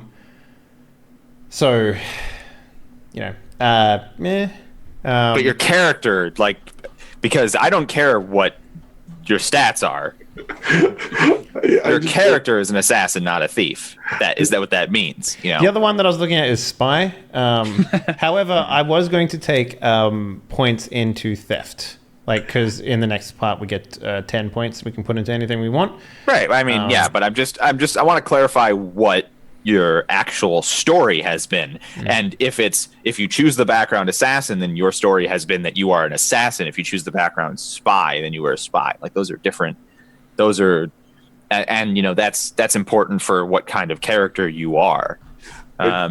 It's weird that your goals are all, I want to be a legendary hero that people speak of, and your profession has been, I am an assassin. Well, it's also tied into within the my religion and country, people look, at least the people who follow the other side of the coin, they look highly upon these things more than anything. So it's less about I'm a hero in everyone's eyes. I'm a hero in the eyes of the people who think that's a good thing. All right, if you're sure, then you're the hero they need. Your character. Not what they deserve. So that's the only reason why I don't want to take the assassin, but the advantages are good. The other advantage in the spy relies on other people spending a hero point to make an opportunity, or use a risk to make an opportunity. So this is something that is worth pointing out. So you can spend hero points for other people's roles. Yes, you can. You get more benefit if you spend it on somebody else's role than on your own. Or that is to say, the increase that spending on somebody else's role. So, the system even has a paragraph later on where it says, you've made it so that helping other people is just mathematically better than helping yourself. And it's like an FAQ section, and then the answer is yes, we did. Yes, we did. Yeah. Like, Sorry to interrupt. You can have traits that go to 5. The restriction that you guys were thinking about is that your skills cannot go above 3 in character creation. Yeah. interesting. That's it. Yeah. So if you took your trait, I brought this up for James basically. If you took your brawn to 4 and you took a nation that has a brawn bonus and you wanted to go to brawn 5, you could. I just thought resolve would be better. Yeah, that's fine. I'm Okay. letting you know you have the option of going to 5 brawn if you wanted. All right. Because So it's also worth pointing out you can only get 2 more attribute points after this. So being specialized isn't necessarily a good thing, really. right. So yeah, like throughout the entire rest of everything, you get 2 more. You do get the ability to move them around later. You do. But like It's very expensive. the way that character advancement works in this system, to briefly talk about it, is you have to complete a predefined goal, and then every time you complete a goal, you can write a new one. When you complete that goal, you get the thing that you said you wanted from that goal, which is kind of like how we're playing Ellie at night. So in this case, if you wanted to get an extra skill point, that dictates to me how difficult the goal you have to write for that will be. If you want to get an extra attribute point, then then that dictates how difficult, like, then it's much more difficult. Like, that's how it goes. When he says difficulty, it's in how many Steps. steps you need to take to get to that point. Like, for example, if you want to go from 0 to 1, it's fucking easy. You can do that in 1 step. Like, whatever that is, you can do it in 1 step. But if you need to go from 3 to 4, you need to have 4 steps, which means that it's considerably harder to get it done. And right. Yeah. So like it's the difference between your goal in both examples might be, I need to get revenge on so-and-so. If it's a more difficult story, then that means like you don't know where he is. He also has like protectors. Like, so then the steps along the way are learn where he is, find his weak point, and then kill him, as opposed to just walking up and killing him. It's also worth pointing out that you don't necessarily have to kill. You just have to resolve the story. You don't have to, like, kill him. We'll get to we'll talk about stories in the later section. The point being, you'll be able to not only get stuff but move stuff with stories, and so like. And there'll be an amount of difficulty with that, depending on how much you want. That leaves Prylore for backgrounds. Yeah. Prylore, have you? I assume you're going to get Crafter. Yeah, Crafter, because you've made that a thing. What about your other one, though? Here's the thing: you can buy advantages. You don't necessarily have to take Crafter to get the advantage. Master crafting, right? You don't have to do that. You get 5 points, and with the 5.1, for example, if you wanted to get the masterpiece crafter, did you pick Veston? Yes. So it will cost you 2 points instead of 3 points. So it's actually cheaper for you to do that. By the way, Dave, did you make sure to look at criminal? Oh, there was a criminal background. There's just criminal. Prylord, as a reminder, you have 4 specific backgrounds for your nation. If you haven't looked at them, as opposed to just the Oh yeah, that's what I was looking at right now. Yeah. And I was thinking of doing Crafter and Berserk. Ooh, Berserk, that's interesting. You fight with nearly uncontrollable trance-like fury. Earn a hero point when you let the game master choose your character's next action. That's pretty nice, actually. So, yeah. I mean, that's fine. I have no problem with either of those. There's also... I'm pretty sure that says Bearzark, though, not Berserk. You're right. It does. Yeah, that says Bearzark. Yep. There's also the pirate. If you look at the quirk for that, it works with your motivation quite well. Which one? The pirate under Guildmaster. Earn a hero point when you put yourself in danger in order to ensure your place at honor at the All-Father's table. Now, that's, of course, specific to their religion, but can easily just be slightly rewritten to the one that you actually have. you said I get 2 of these? Yeah, you get 2. So you can be Berserk or Pirate. I can't be both? Well, you'd have to drop Crafter All right, I'm taking Okay. criminal. I'm definitely gonna take criminal. instead of Assassin. Yeah. Camaraderie is fucking insane. Whenever I spend a Because- hero point, I give out 4 dice instead of 3 to someone. That's nuts. That's nuts. And Streetwise means that I can fucking just find a dude to give me information. Like, that's cool. That's good. No, Yeah. I think it's a wise choice. That's And why I mentioned it. I'm going to take the duelist one as well. So I'm not going to take anything from my Right. thingy. So That's what I figured.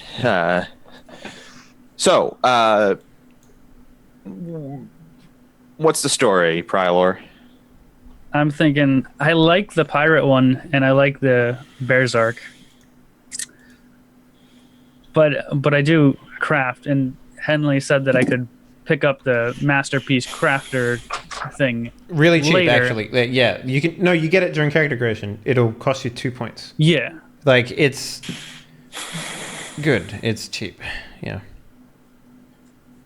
So Well, I think Wreckage's point that he's trying to make here is beyond just the. yeah, You want to make sure the background fits the it's character. the character. That's why that's the struggle with It sounds like you picking the are crafter. an artisan, so Yeah, one of your backgrounds is crafter, and Yeah. then I guess I would ask, are you more of a pirate or are you more of a berserker? And in pirate in this case sounds like. Yeah, I'm going with the original crafter and Berserk. All right. That actually makes a little bit of sense Because I it's- have able drinker as well, and that would go play to my fact that I substance abuse and drink a lot. And Sure. Yeah. All right. Crafter and Berserk.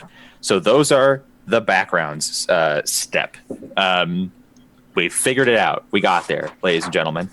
Hang on, we're still not convinced that I'm a quartermaster, am I? Well, I feel like Eugene provided a fairly reasonable explanation for how you could be illiterate and a quartermaster, which was basically all I wanted. Which was, if you want to swap that with a background that you think you've looked at and makes more sense, that's fine. But I just wanted to. I'm just looking up handy because I wondered how many background points it is.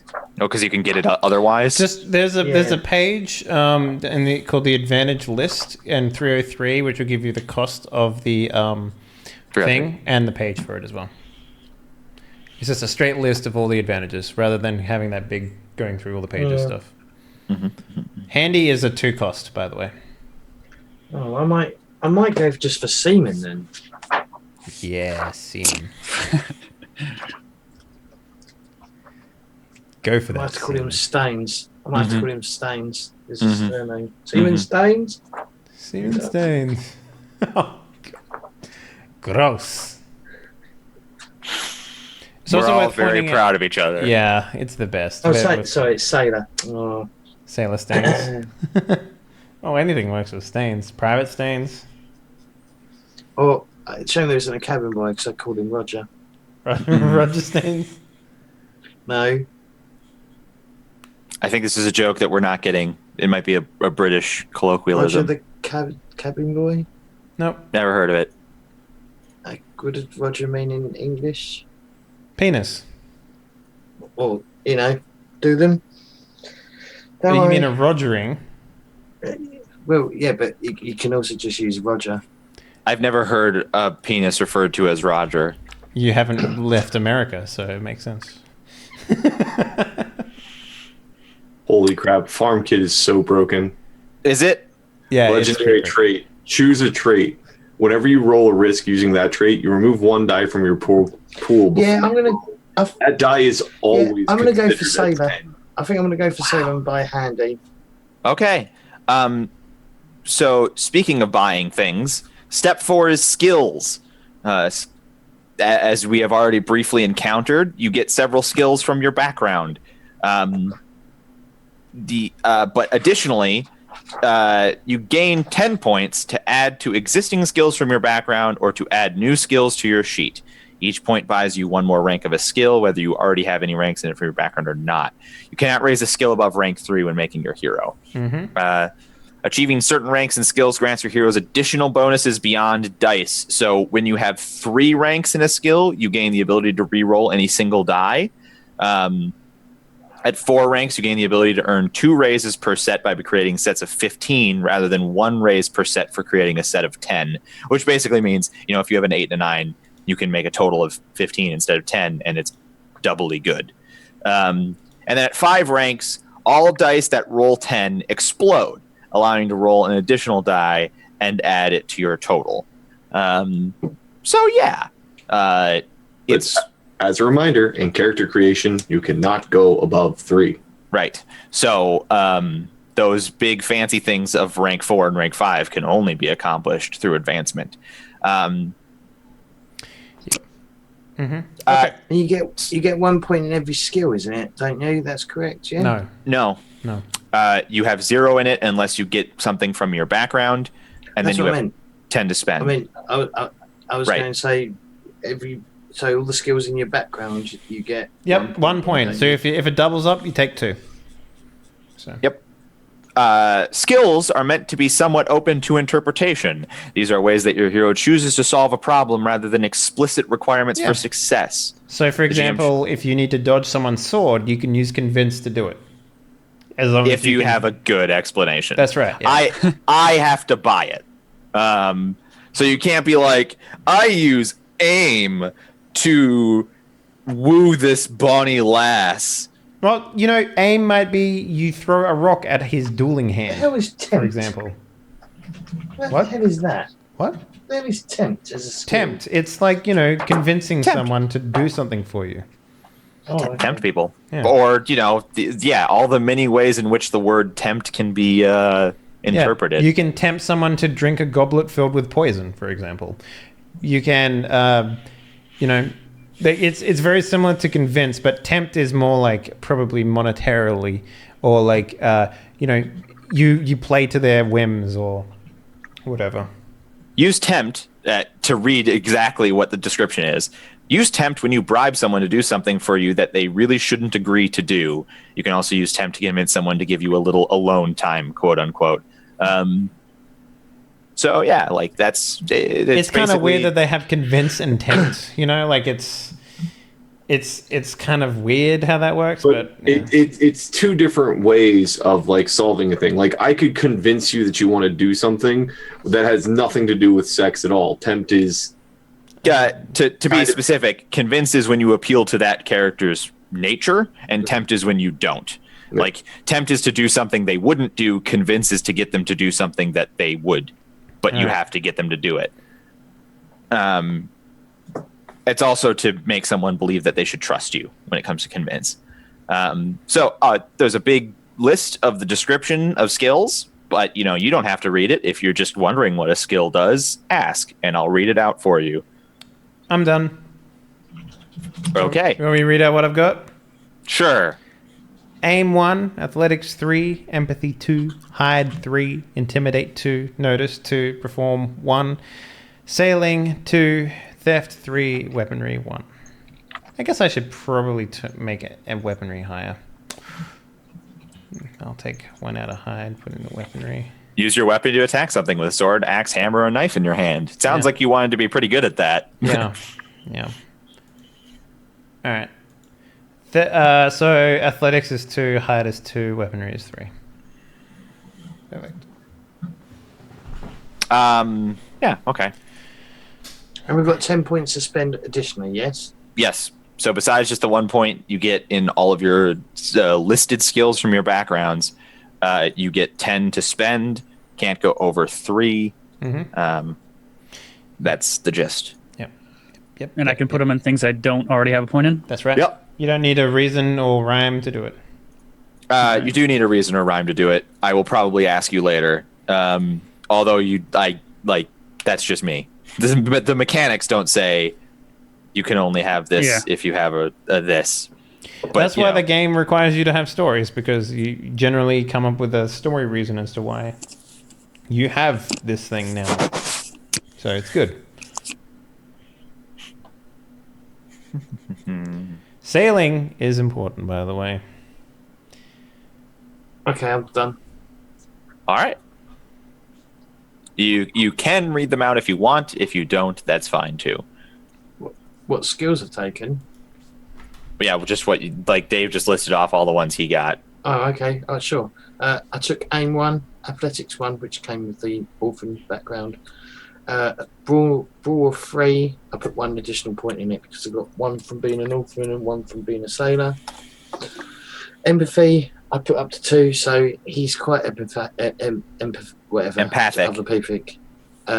Hide might come in handy. I'm not sure whether he'll be particularly good at it, but he might be able to pretend to be a tree or something. Intimidate, I took it 3 because the idea I'm going for the character. Notice is 2. Sailing is 3. He's probably been on many ships over the years. Temp is 1 because I had to take it, and then weaponry 2. Okie doke. Is anybody else done assigning their skills? Not yet. Give me a second. It's fine. In fact, we're at the top of the hour, so why don't we just take a 3 to 5 minute break?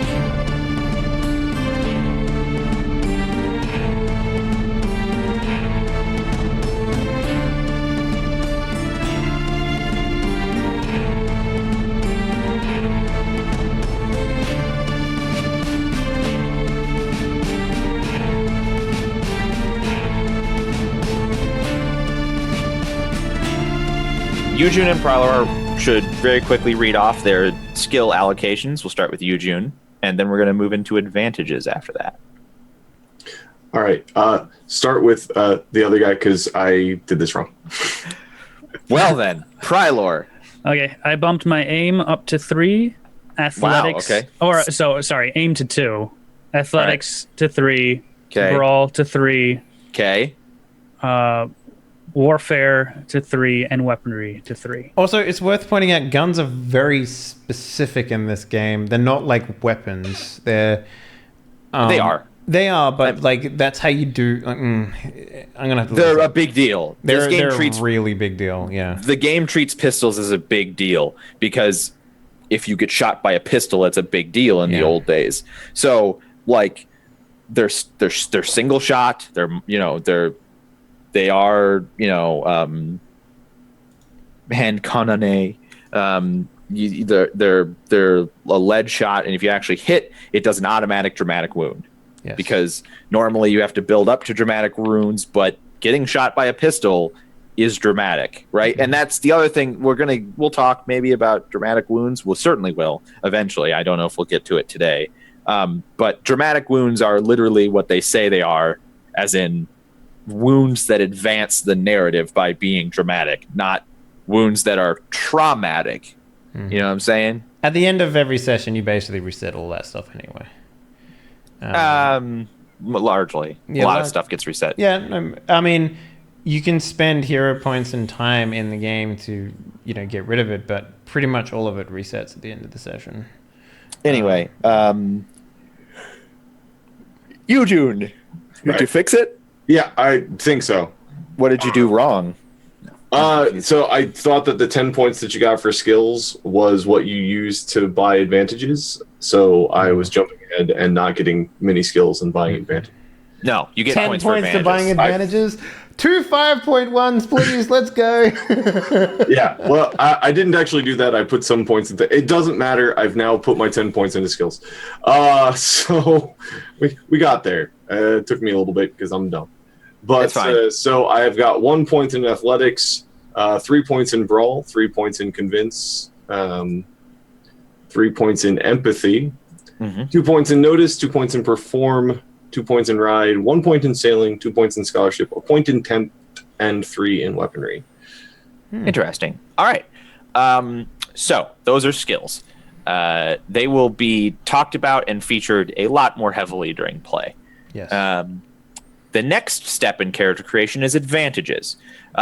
You should have already marked on your character sheet the advantages that you got from your backgrounds because those are automatic. If you doubled up in any way, then you will be refunded the cost of the additional advantage in this phase, where we get 5 points to buy new advantages. Yeah. Advantages cost anywhere between 1 and 5 points. They have national restrictions, but again, our nations don't really align. So just ask if you want the thing, and then we'll say if that makes sense for your nation or not.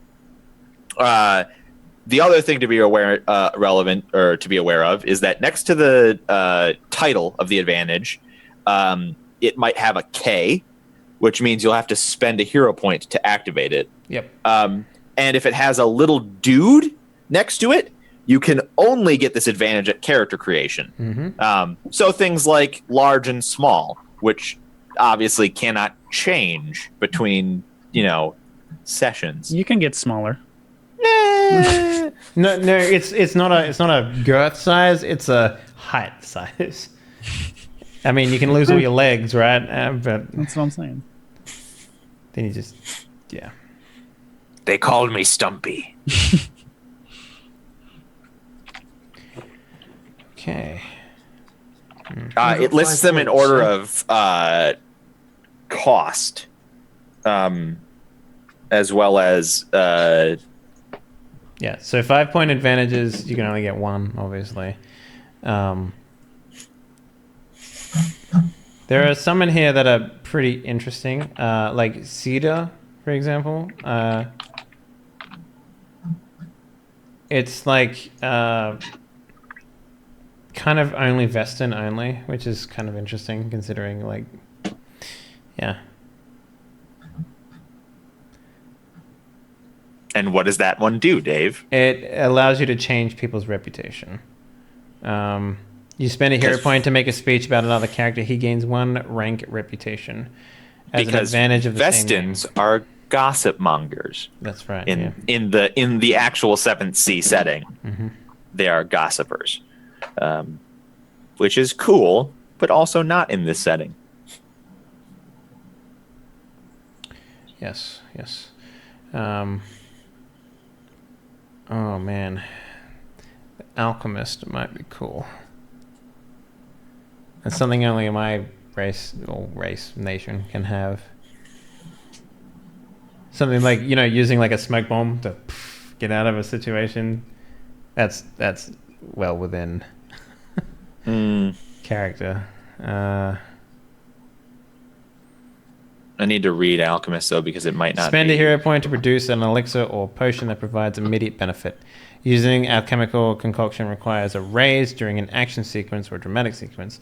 There are some examples for alchemical concoctions. There may be others. If you want to create one of your own, consult a GM. Explosion. The concoction causes an explosion of choking smoke and fire. It's too fantastical. Creating an for our setting. opportunity and others you can use to escape a scene. Specifically only to escape a scene, not to hurt someone. Enhancement, you gain 1 rank and 1 trait for 1 round. Oil, anything covered in oil with the concoction is slick and nearly impossible to hold. If poured on the floor, anyone walking or running over the surface will slip and fall. If poured on a wall, anyone trying to climb the wall slips and falls as well.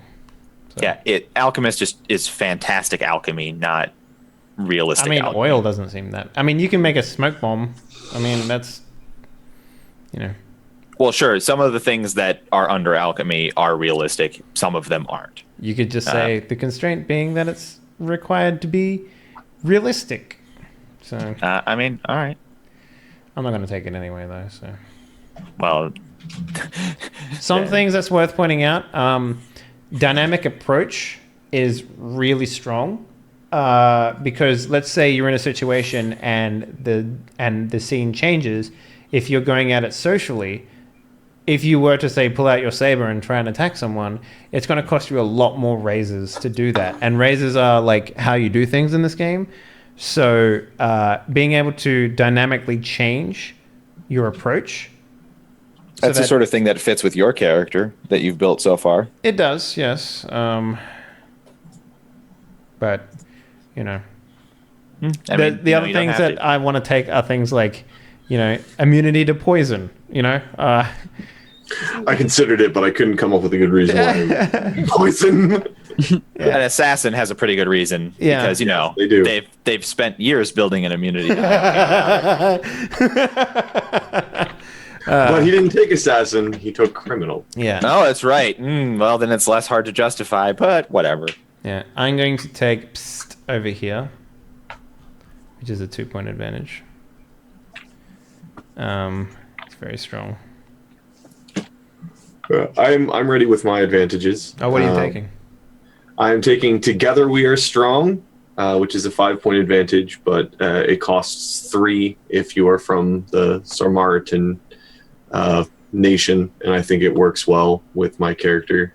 Sure, yeah, it does. So that allows me to spend a hero point, and if I spend that hero point, I can get any number of my raises to another hero, as long as they can see or hear me in a scene. And then Indomitable Will, which is a 2-point advantage, which allows me to spend a hero point to resist and intimidate, seduce, or otherwise goad me. I'm too goddamn old for this shit. I ain't putting up with your silly nonsense. No, it makes sense. It makes sense. Is anybody else done? Yes. Oh, excellent. James, what are you doing? So I took Handy, like I said, because I wanted him to be like really good at repairing shit, even though he's not educated. That makes perfect sense. He's just really good with his hands. Things are simple back then, It's not that hard to fix. Because he like I said, he generally, he's loyal to his friends, and he generally works well with others. Sure. And the last one that makes sense with everything I've taken in the past, large. He's tall. That does. He's got a fucking brick shit house. I'm sorry. Right. What was your second one? Handy. So it's handy and large. Large, handy, and team player. Nice. Team player. Is that what you said? 2 All point. right. All right. Yeah. No, that's all fine and well and good. Dave, are you done? Yeah, I think I'm going to take linguist, which is a 1-point advantage, which is you're able to speak, read, and write all Thean languages. I guess all languages that ever in the world. Yeah. Yeah, it'll be all the languages of your part of the world, and then if there are other peoples that won't be Thean, like necessarily, or like you'll be able to speak all of the players' languages and write them. Okay. So I mean, okay. It says even the dead ones. So Right. Yeah, but Thean in this setting is the continent, so it's not the entire planet. It's not the planet of Thean. It's the like Europe. Okay. So you're gonna, and our Europe analog, you'll be able to do all of those languages, including the dead ones. But if there's another side of the world, which we sort of talked about, lost empires, etc. So if we find an island with old relics from something that got broken off or whatnot, you'll be able to read that. But if we find the Aztecs, not so much. Yeah, it doesn't mean read all languages. He might be able to. He might be able to figure out the language faster than anyone else. That would probably come down to raises. But yeah, like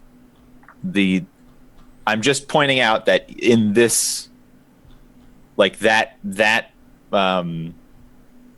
advantage doesn't mean all languages, period. It means all European languages.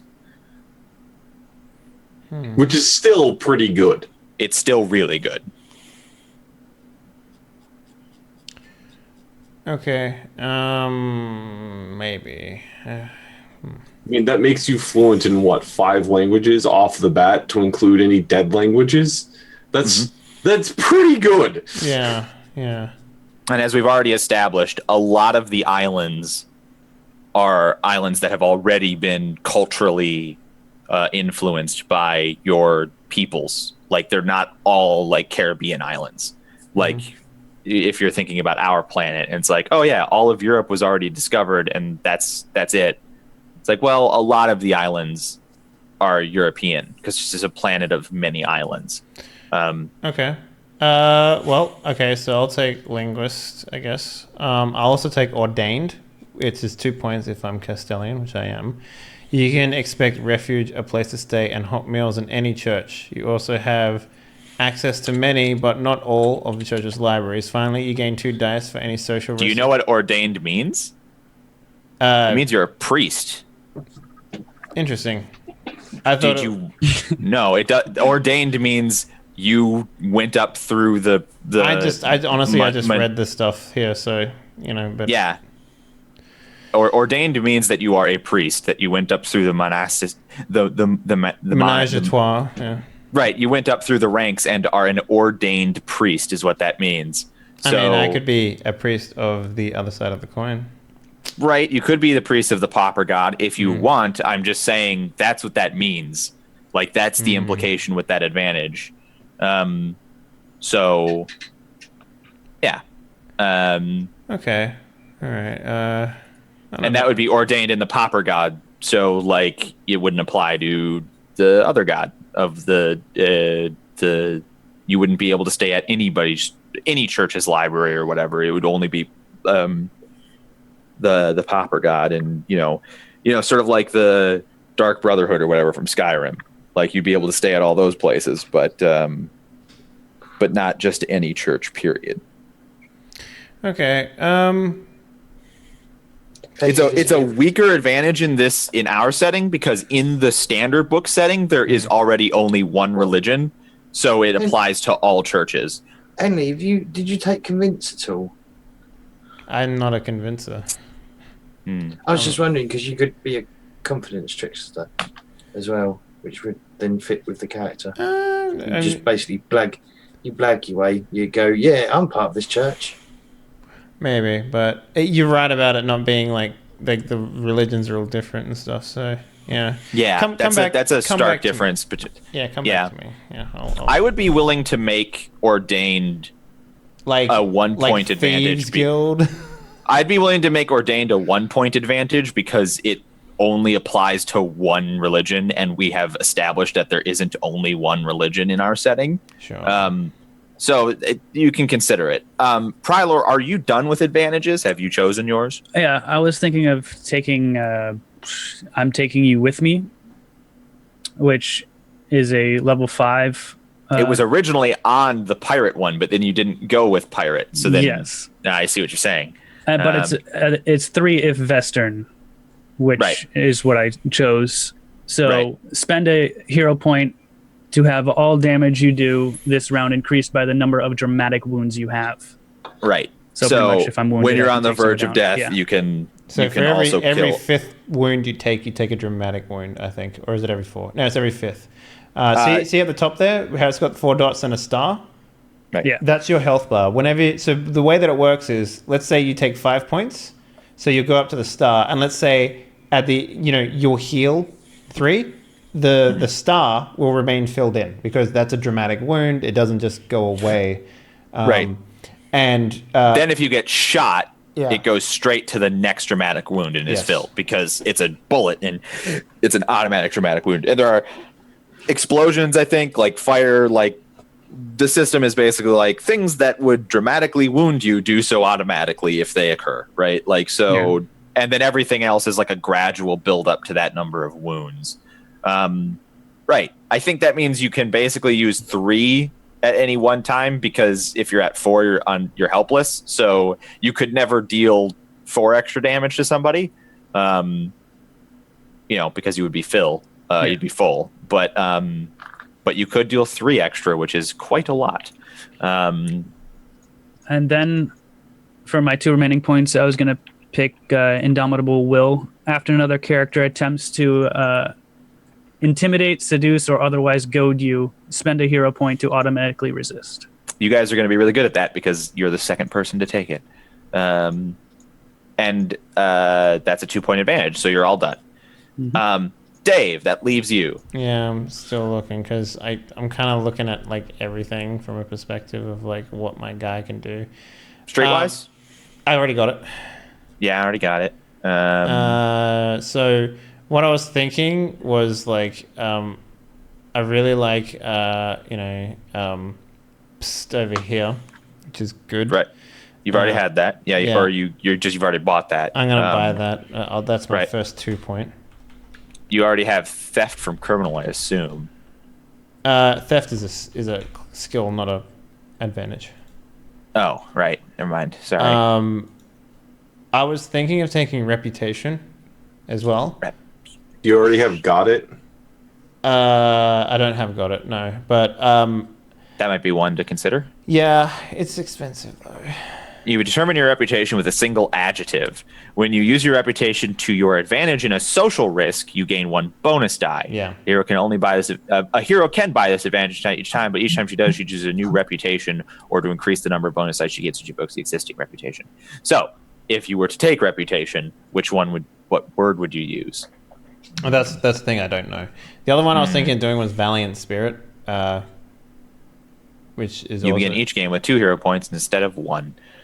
So it's worth pointing out that hero points don't carry over. They reset every time. Yeah. It empties entirely. You start with 1 for always. Valiant Spirit would have him start with 2. Then you use quirks and stuff to get more. Mm-hmm. So hero points are actually going to be like they come often, but you're not going to have a ton all of the time. You're always going to have to be working to get them if you want to use them a lot. For things like psst, over here. Yes. And it works really well with the Duelist Academy as well that I have. The other thing that reckless takedown.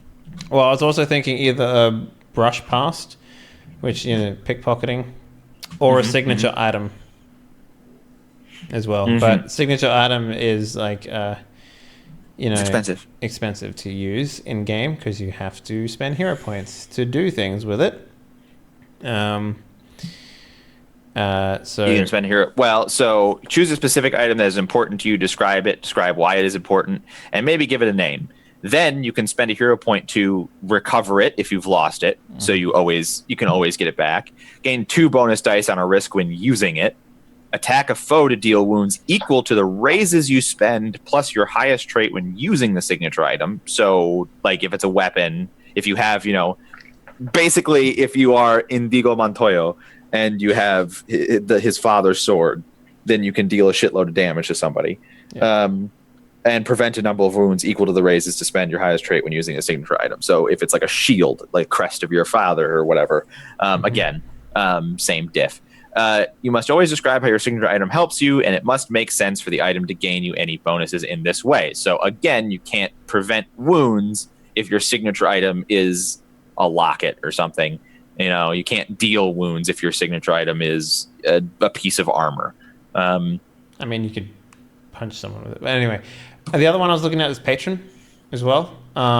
It would specifically make a lot of sense for me, given that I'm a thief and stuff.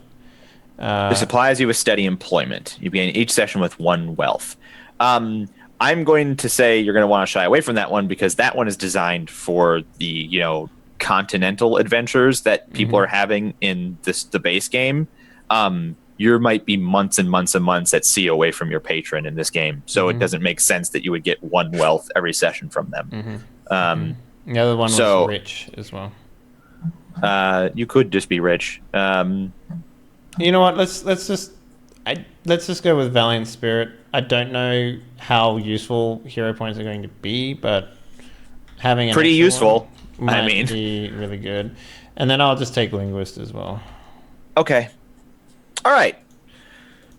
So everybody's sussed out their advantages. That brings us to the next most interesting part about character creation, which is Arcana.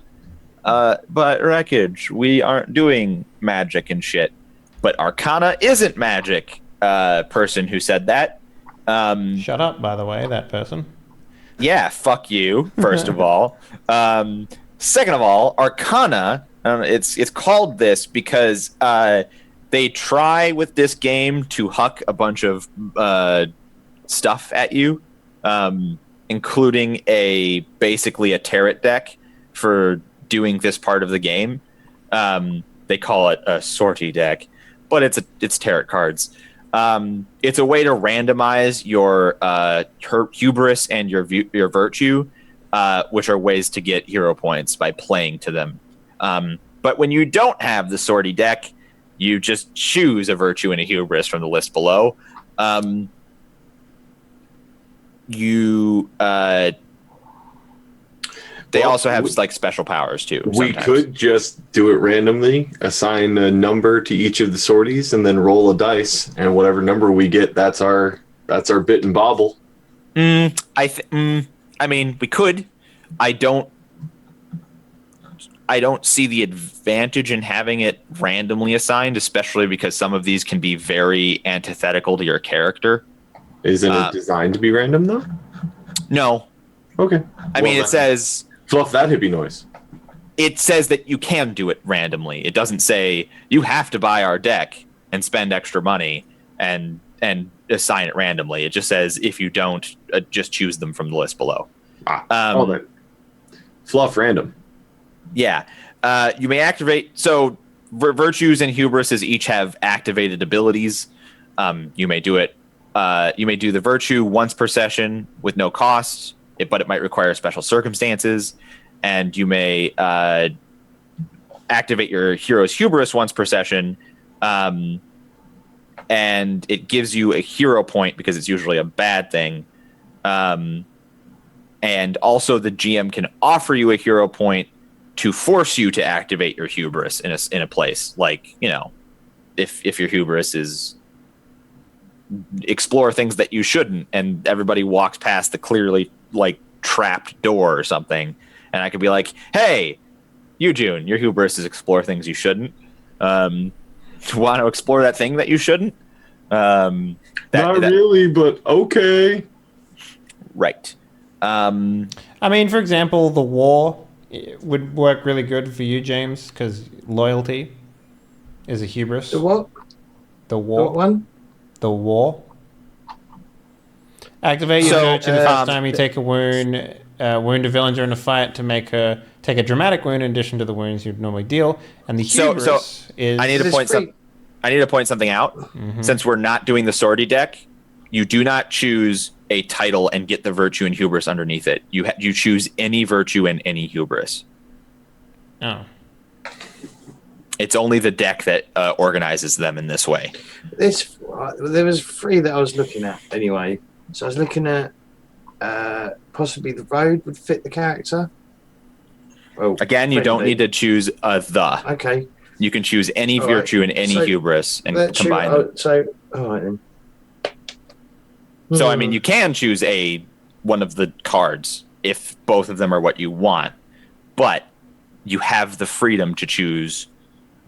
I will be taking the virtue friendly. Okay. And the hubris trusting. Okay. Activate your virtue when you meet a character, even a villain, for the first time. She treats you as friendly for one scene. That's pretty good for friendly. And then trusting is you receive a hero point when you accept someone's lie or lopsided deal. Good stuff. Good stuff. Works with my greatest weakness. Yes. I'm going to pick my virtue is wily. Activate your virtue to escape danger from the current scene. You cannot rescue anyone but yourself. Mm-hmm. Makes sense. I don't. Where are we putting these, by the way? Is there a space for them? Yeah, it goes on details. There is a tab. Yeah. For Arcana. Mm-hmm. Yep. Okay. Oh bloody hell! Where was I looking? You might have picked up earlier, those of you watching at home, that I had a negative opinion about them trying to sell you a deck of cards. I love this system and everything it tries to do. I don't love when systems try and sell you things that they don't need to, which is also why I hate the Star Wars TTRPG. Okay, look, everyone steals them, so to be fair, let them sell whatever additional add-ons they want. As far as I'm concerned. Okay, sure. This is not as bad because it literally says you don't need to buy the sortie deck. The one that I really hate is the Star Wars RPG, which is like, you can only play with our special dice. To be fair, that game is amazing, though. So, I agree. No, still, fuck them. Fuck them straight up the pooper.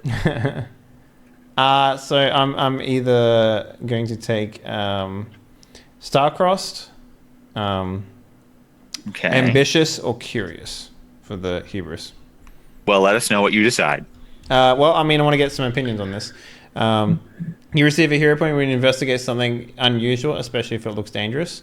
You receive a hero point when you chase after power and the deal you're after is dangerous or causes, trouble.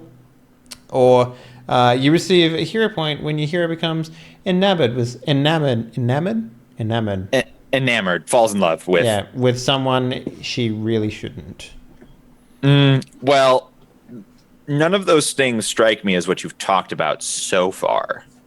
I mean, probably the curious one, more likely than anything. Let's see. I'm trying to think of what sort of fits into, like, I want to be sung about after I'm gone. That's sort of like the big thing about your character so far. Foolhardy could be one. Receive a hero point when your brash, cocky, or reckless actions cause trouble for you and another hero. Yeah, maybe. Overzealous, maybe. That seems more about like that. I think overzealous is for like a paladin type character, somebody who has very strong opinions, who then like it's like, no, we're not gonna steal from the guy or whatever it is. That sort of get a hero point for that argument that happens 1,000 times in every RPG ever. Wait, hang on. I might actually take Virtue Glorious. Activate your virtue when you're the center of attention for the next risk. When you determine raises, every die counts as a raise. That's pretty great. That is insane. That's like, yeah, I'm gonna take that. That's glorious. My God. For the next risk, when you determine raises, every die counts as a raise. So yeah, if you get up on if your guys are storming a ship and you're the type of asshole who gets up on like the steering wheel and is like, all of you can come at me at once. Yeah, you get a bunch of raises, but also the entire enemy crew is coming at you at once. It's possible you could also do envious for hubris. Because, it sounds like your guy covets a lot of shit. Maybe. I don't know. I've chosen my virtue and hubris. Okay. Yes, tell us. Passionate. Okay. Activate your virtue when another hero takes wounds. To prevent her from suffering those wounds, you take one dramatic wound instead. And then I took loyal, because that really does fit with the character. You see the hero point when your hero goes back for a fallen comrade or refuses to leave a wounded ally. Yep, those are both great. The passionate one is especially interesting because it's like, when is it right for me to take a dramatic wound so somebody else doesn't take whatever wounds they're about to take? That's one I was going for, but I'll switch it up so we don't. You can do the same thing if you want. It's not a terrible thing. But for my hubris, I was going to do bitterness. You receive a hero point when you bring up an old grudge or bad feelings. When doing so will lead to trouble. Yeah. Ooh, so you're a grudge holder. Yeah. And what did you say your virtue was? My virtue was going to be passionate, but let me look for something else real quick. Okay.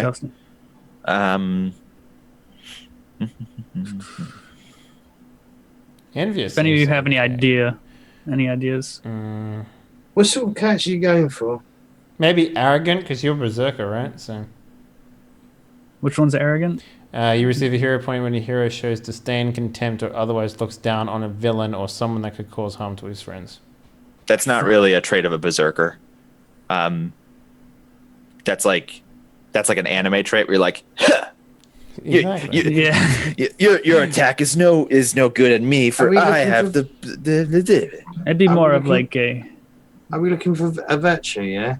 Virtue for Prylor's crafting berserker. What's the initiative one? Because there's one where you can activate and go first. No, that's a virtue. He's got a virtue there. No, he has hubris. Oh, right. Oh, that was a hubris anyway. So. It's adaptable. That is, activate your virtue to take your first action before anyone else in a round. I've always called it initiative. Activate your virtue. Oh no, ignore that. Mhm. Yeah. Yeah, it's that one. Yeah, I was looking at that before. I'll go with that. Adaptable. All right. And finally, Dave, you were not sure about your. Hubris, yeah. I'm just gonna take curious, I think. Not envious? You think you're going to get more for curious? I mean, I see him more of a like, what's over there kind of guy, you know? All right. Keep in mind, guys, you can press a little lock next to it and just write in exactly what the hubris or the virtue does. So you don't have to come back all the time. Cut and paste. All right. And now step 7, stories. While heroes work together to tell a larger story, every hero has his or her own story to tell. Your hero is no different. The promise you made to your father on his deathbed, the man whose wrongful testimony sent you to prison for all those years, the woman whose love you've sworn to recapture. Stories are more than things you tell everyone you'll accomplish one day. Stories are also the road you'll walk to get there. Stories are how you advance. And this is basically the step where we talk about our first story. When you decide to start a new story, think about what kinds of themes you want to explore with your character. Make sure that it's something that you want to be part of your overall character's arc. You can change stories later, but try to pick something you'll find fun and interesting. Talk to your GM as well. He might have some ideas for your story for the perfect fit. Starting a story. Okay, before we move on, I did take a dueling school during the character creation, and just for everyone's benefit, I'm taking one called Torres, which is matador fighting, like bullfighting. The idea being that I use a cloak to negate damage by distracting or Cool. Yeah, so that's that. Each hero can only have one hero story at a time, beginning with the story you create when making your hero. Upon resolution or abandonment of a story, heroes are free to move up onto their next tale. Players may feel free to keep notes about future stories they may want to tackle, but their hero should remain focused on the story at hand. To start writing a story, the player should create a short name that acts as a conceptual reminder of what your hero wishes to accomplish. This is the mantra the hero repeats to keep your mind on track. Like absolution. My negligence led to the destruction of my home. I'll never let that happen again. Revenge. I'll make them pay for all they did to me. Cleanse. Monsters have plagued my life. I cannot rest until they are all destroyed. That sort of stuff. Once you've written the concept down, you can move on to writing the ending or goal. Goals are the specific ending your action must take to finish the story. You should know without a doubt when your story has been completed. So it will never be ambiguous what your ending of that particular arc is. Endings do not contain suspense for the players, and while they should telegraph the player's desired outcome, the hero might not know them. As such, it's often best to write the ending in third person. For example, from the earlier ones, the absolution, when negligence led to the destruction of my home, is the plague that wiped out his people returns, but this time he takes action. So that's how he absolves himself of his previous issue. Revenge is obvious. The bad guy lies dead at the character's feet, etc. Writing an actionable sentence about what your hero needs to do. You don't need to determine every tiny detail right now, just a broad scope of what your hero wants to accomplish. Ending should be flexible, capable of changing. The second part of the goal is the reward. Hero stories award new advantages, increase a trait or skill, or change a quirk. When you write your goal, be sure to include what you want for your hero from the story, and then make sure to work towards that goal during the story. A story's reward can be a bonus point in a skill, a trait, or a new advantage. Much like writing an ending, the reward should be explicit. So, for example, this is a 4-step story that will earn Samuel the 4-point miracle worker advantage when he finally cures the plague that hits his town. Or the revenge one this is a 3-step story that will earn the guy rank 3 aim because it's, revenge. So he shot the dude, that sort of thing.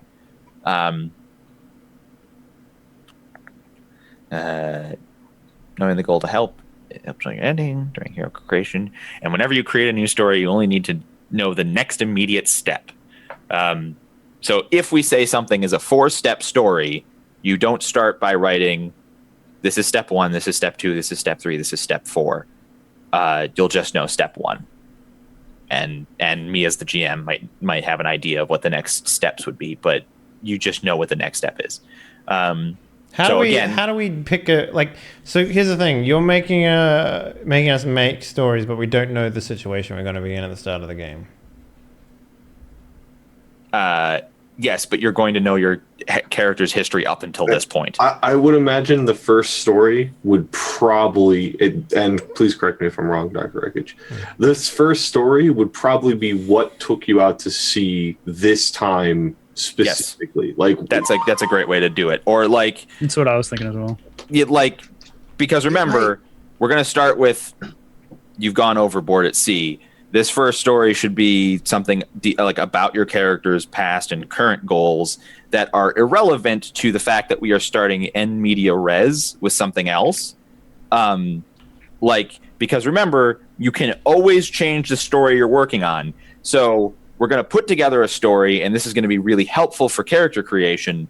If the circumstances of the beginning of the game, really, really, really make you want to change it, you can. But as long as your story is accomplishable at sea, you shouldn't have a problem with that. You know what I mean? If you've got back home, I want to do the thing. Well, we're good. This is a pirate game. We're going to be sailing on the open seas.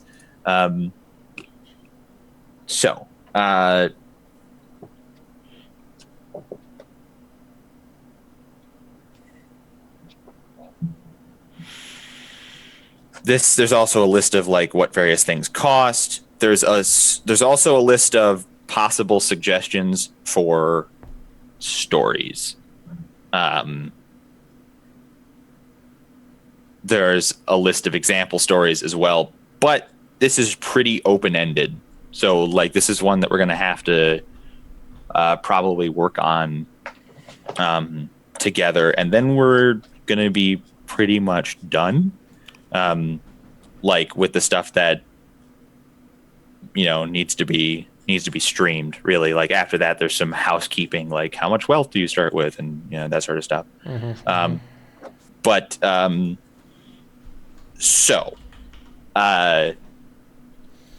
Does anybody have a lot of confidence in what their story is going to be? Because this is sort of the least defined part of character creation. I know why I'm going to see already. So, okay, but that wasn't the question. I've got a question. Well, the story is specifically how we got onto the island, right? That's what you wanted to do. No, the story is how did you get lost at sea? Yeah, and our personal story is related to that, right? No, it doesn't need to be. I mean, you can make it related to that. So for example, if we're always on a ship in the middle of a place where we can't do our story, what's the point? We don't have enough information to make this story a reality unless it's somehow tied to the start of this thing. I mean, you're sailors. Yeah. You're always going to be doing stories that, as pirates and sailors, that's the story, that's the setting we're doing. The base game of 7th Sea takes place on a continent where you can travel between all the cities and etc. And you can still do that in the pirate game, but you have to sail there and you have to go there explicitly. So, stories are always going to be things that sometimes one character wants to do something in one town for his story, but the whole party is going to go to this other city for other reasons, which means that character's story may not advance. I think you need to think it a bit like Obligation in Edge of the Empire. That's what I'm sort of picking up. Obligation happens when you roll a specific dice on a D100, so I don't think it counts. No, but I think it's got a similar theme to it. If I may take a stab at it. Sure. The first story that I have in mind for my character, it is tied to why I went to sea. Sure. Because the place where I'm from isn't traditionally seafaring.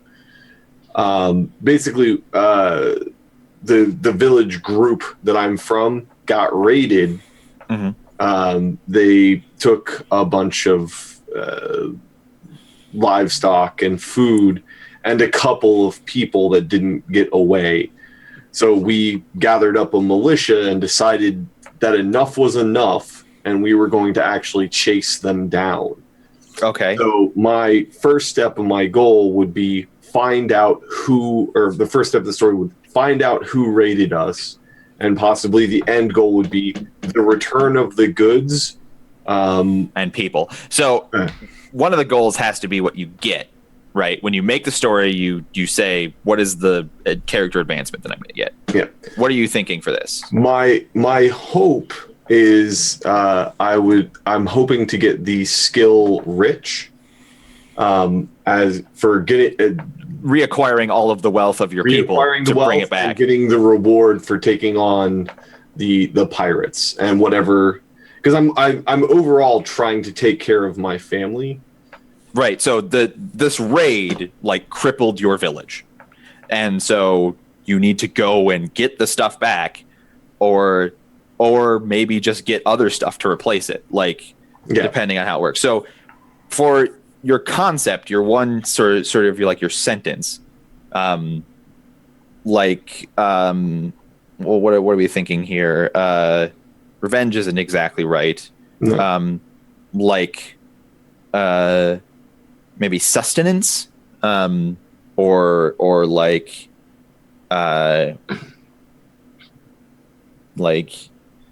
my village is in desperate need of aid. I will find that aid. You know what I mean? Return or replace what was taken. Right. Return or replace what was taken. So, like, the GM, it's my job to be like... how many steps it would take based on the difficulty. Right. And you're going for the rich. Which is a 3-point advantage. Yeah. Rich is a 3-point advantage. Advantages require a number of stats equal to their cost. A 1-point advantage only requires a single step, while a 5-point advantage requires a 5 steps. So it's a 3-step story. That seems awfully cheap, for some advantages anyway. But I've never dealt with stories before. But you also get to determine what those steps are and the difficulty of them. So just because it's 3 steps doesn't mean it's like, go Easy here, steps, talk to this person, wealth, Right. Yeah, but fair play. Fair play. Also, I have the suspicion that stories are going to inherently take a while to do. Well, especially because while we all have our own individual stories, I'm assuming there will be at least something that will bind us together. Otherwise, you're going to be GMing 5 or 4 separate people. Just I get on a boat and I leave. Nobody else ever wants to do that, but I totally am always game for that. Like, it's also terrible from a stream perspective because we're putting on a show. It's also worth pointing out that this game isn't necessarily like, okay, 4 hours later, you guys have spent 4 hours in game. This game is basically, okay, whenever the plot of whatever episode is done, you spend time doing side stories, which is what these are.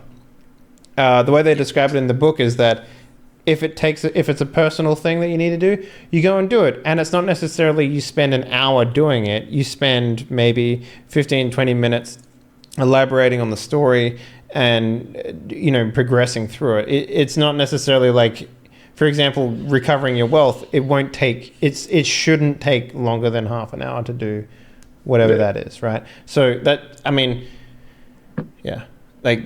sort of how that works, at least from the way that I read the book. I am not seeing anywhere that says just go off and it only takes a half an hour to just do it. Well, I would assume from the mechanics of the system, if you wanted to resolve a story like that, you could be like, okay, you're sailing to X point. When you're at X point, how are you going to approach gathering information? What skills do you want to do? Okay, I think it's also possible. I went through and I read a whole bunch of stuff from the. They have a pirate splat book. I'm wondering if what I didn't see at any point in any of my reading on that book, if they clarified like while you're at sea and hero stories, because those two things are maybe somewhat juxtaposed. Yeah. If maybe there is I'm just really taking a quick look at the table of contents for that book to see if there's There's like one here for nautical stories and stuff like that. Specifically, like what they look like. yeah, to do better, like to have a better concept of. Yeah.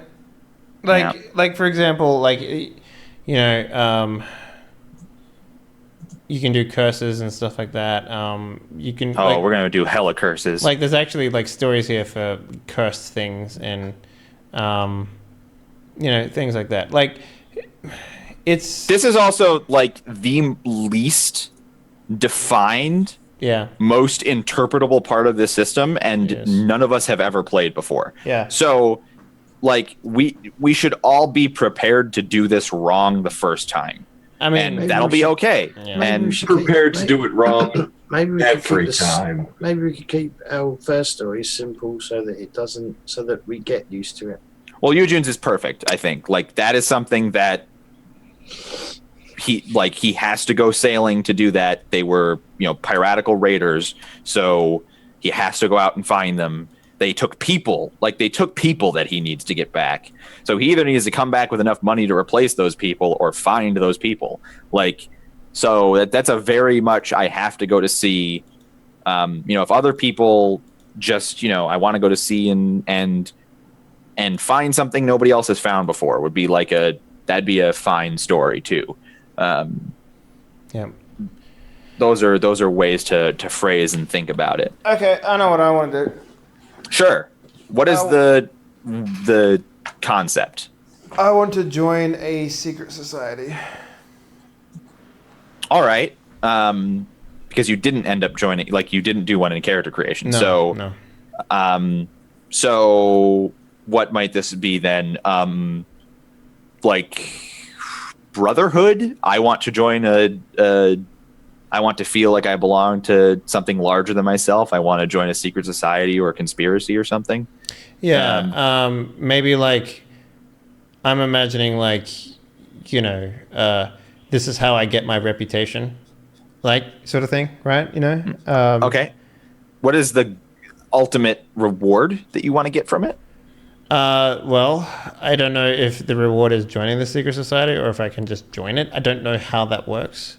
How about you take the reward of reputation? If this is how you build your reputation, he does already have reputation. I don't. But you can take it. Oh, you didn't. Oh, right. Okay. First of all, he doesn't. He didn't take it. Okay. So he talked about it. We didn't take it. So then reward can be the advantage reputation.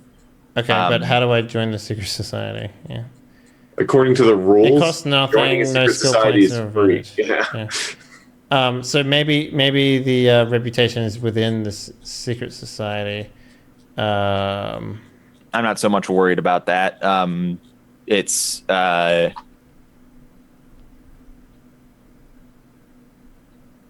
so it would be a 3-step journey. I guess the first step would be learn of a secret society. Discover and secret society. Could I have tied this into my character backstory by any chance? I mean, you can. You can't resolve the first step in the backstory because whatever the first step is has to be something you can still do. So you can't. So if it. Maybe instead of discover a secret society as this first step, make contact with the secret society. So what I was thinking was a lockbox, sure. Right? I've stolen a lockbox from someone or something. Maybe there was a thief in the town that I was at, right? Sure. Okay. And in order for me to prove how much better of a thief I was, I stole from the thief, right? Okay. The one person who would think that he wouldn't get stolen from. Okay. What? He's listening to the ocean in the can. Look, I don't question you and your dog and your girlfriend, so don't you sitting here and question me and my pop cans. Yeah. So, and maybe instructions on how to join is in the lockbox, which is I have the lockbox with me. That's the weirdest thing to be in a lockbox. I'm going to be completely honest. Gold? Treasure? Oh no, a list of exactly how to join a secret society. It's less of a lockbox and more of a cipher key thing, which is like a cipher key. That's fine. Maybe it's then like what your story. It's a test for lock picking and stuff, right? So, okay, how about the story then is not join a secret society. Maybe that's the end goal that you already know, but the story is actually like decrypt the cipher. Like, I have discovered a mysterious codex, and I'm curious. And as part of my, I got this, and maybe getting out wasn't as smooth as I'd hoped, and I stowed away on a ship which crashed. Well, you can tell that story next week, in character, and hopefully it has more beats to it than that. Yeah. And so the goal that you end up wanting is reputation? I guess, yeah. Reputation. You could do similar things that are costed the same, you could get connection or something because you end up in the secret society or whatever. Connection. I didn't even see that. I mean, it's like contact in another system. You know what I mean? Like, you get a contact. This is level 2, yeah, or level 3? It's 2, just like reputation. Okay. Sure. I'm thinking reputation would be better. But yeah, that's just me. Well, and we can revisit these things next week when we have had more time to look at perhaps rewards if we want. James or Prylor, do either of you have a good idea of what you want your first story to be? I'd like to go to the toilet. Yeah, I mean, we can. I was just going to resolve this and end because this is the last thing that we do. Yeah, but I'm struggling. I mean, I do have an idea, but it's really, really basic, and I probably want it to happen. I want it to happen later on. Well, anyway. why don't you tell the story of how, you have to, maybe what you get out of it is something like something that adds to, say, your resolve, because maybe you being washed up on a shore or whatever comes from the fact that your companions abandon you somewhere or something like that, because that's a big point of your what was the character, idea right? that you wanted to do later? Like, you wanted to do it later on in the arc. He wants to become educated, doesn't he? So he'd like to at least start learning to read and write, or maybe learn numbers, be able to count higher than 6, maybe. All right. Well, we can turn that into a much small. We can segment that into something less, let's see. What is? I mean, you can literally learn a language for 1 point. Yeah, but he probably wants it to be a little bit. It wouldn't actually be a reward in game. It'd just be a reward story wise. Well, a story inherently means you want something upgraded. You always get a mechanical. You always get a mechanical reward for a story. Okay, so this is a few ideas that I've had by just trying to read things. So one thing could be maybe related to us being washed up on this island. Maybe he wants to get back at the crew that abandoned him. I mean, so is that what happened to you then? Like, you were abandoned? You want me to save the story to next week? So sure. I mean, that's fine. Instead, it requires 3 steps to change, allowing you to change an existing quirk to a different or wholly new. Okay. Well, I'm just thinking you could do steps along becoming educated as well, and get the other option, because he's an increased... orphan, he'd like to find out maybe if his parents are still alive. Maybe. Is that part of maybe why you went to sea in the first place? Do you have reason to believe your father might have been a sailor, perhaps?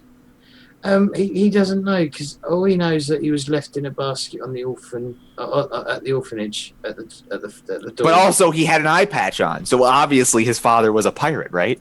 He had 2 eye patches, 2 hooks, and 2 peg legs. In the basket, And they had put on him. Yeah.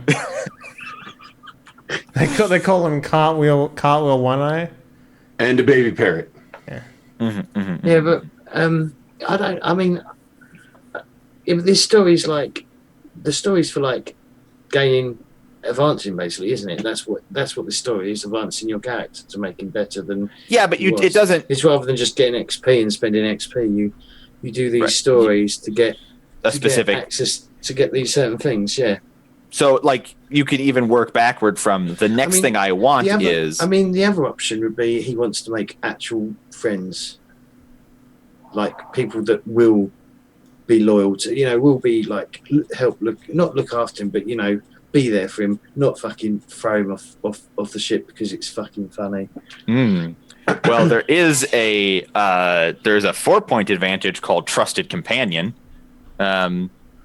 You have a small group of individuals who are you devoted to, or a single trusted ally who would walk through fire for you, a bodyguard, a horse, etc.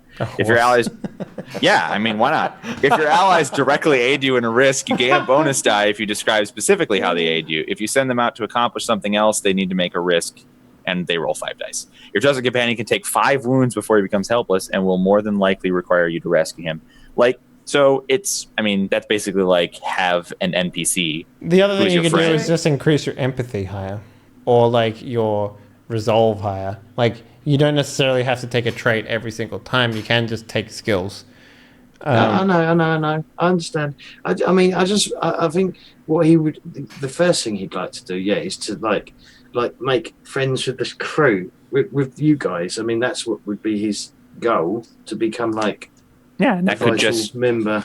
Well, yeah, and the result of that could be an increase in empathy, or even like if you wanted it to be wits or something. Well, let me have a look at the advantages and see what they've got, because it'd be probably an advantage that may help other players. I think you took some of those already. Totally is like, for example, there is opportunist, camaraderie, which I have as well, which is very useful. There is team player. When you spend a raise to create an opportunity, you can spend a second raise. If you do, you activate the opportunity on behalf of another willing hero. She doesn't have to spend her own raise. Yeah, he already has team player, though. I have team player. Oh, you do? But what's the other one? What's the other one you said? Camaraderie. Yeah. Basically, whenever you spend a hero point to give another person an advantage, they gain, to aid an ally, they gain 4 dice instead of 3. What level is it? It's 3. Yeah, a 3-step. I want to become a member of a trusted crew. Like, yes. I want to, and perfect. That's a perfect story. I want to become a member of a trusted crew. The goal is camaraderie. It's 3 steps. The first step is to join a crew. Simple, easy, elegant, done. Prylor. You've had a lot of time. I know. You've had so much time. But also, this is still very difficult, so I don't hold it against you. Craft a signature item. Done. I mean, really? Step 1: gain. I was gonna say find for item. What would be like hunting for a rare material?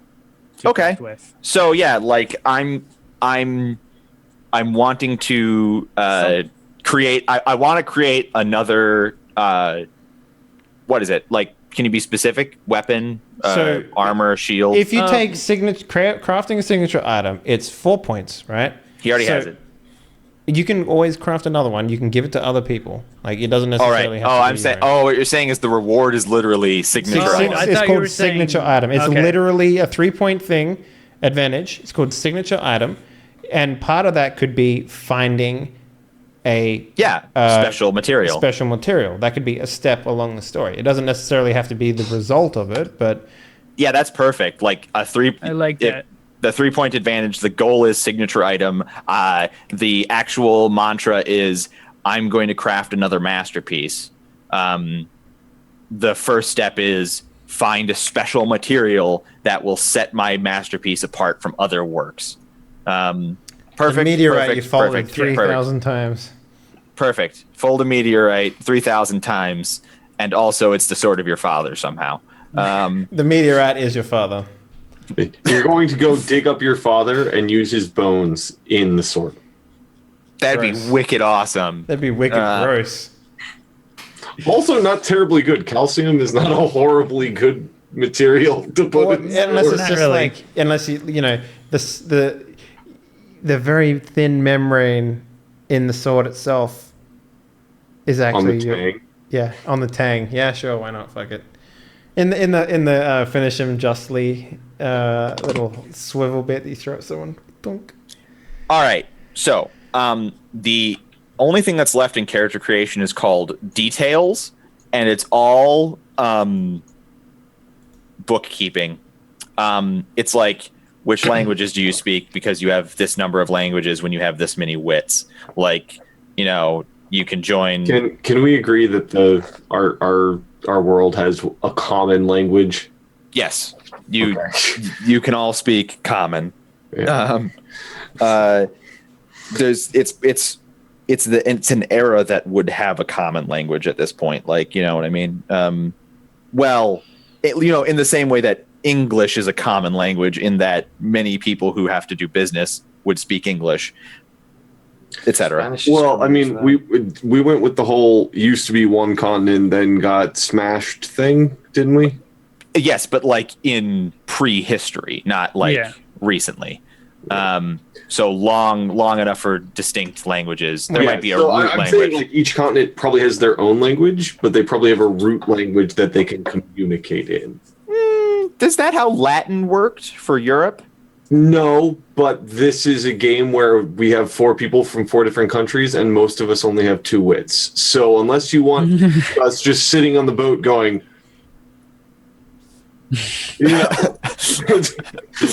You can all speak a common language. That's fine. Let's not make it too. Well, we could all difficult. just make sure we all speak the same language.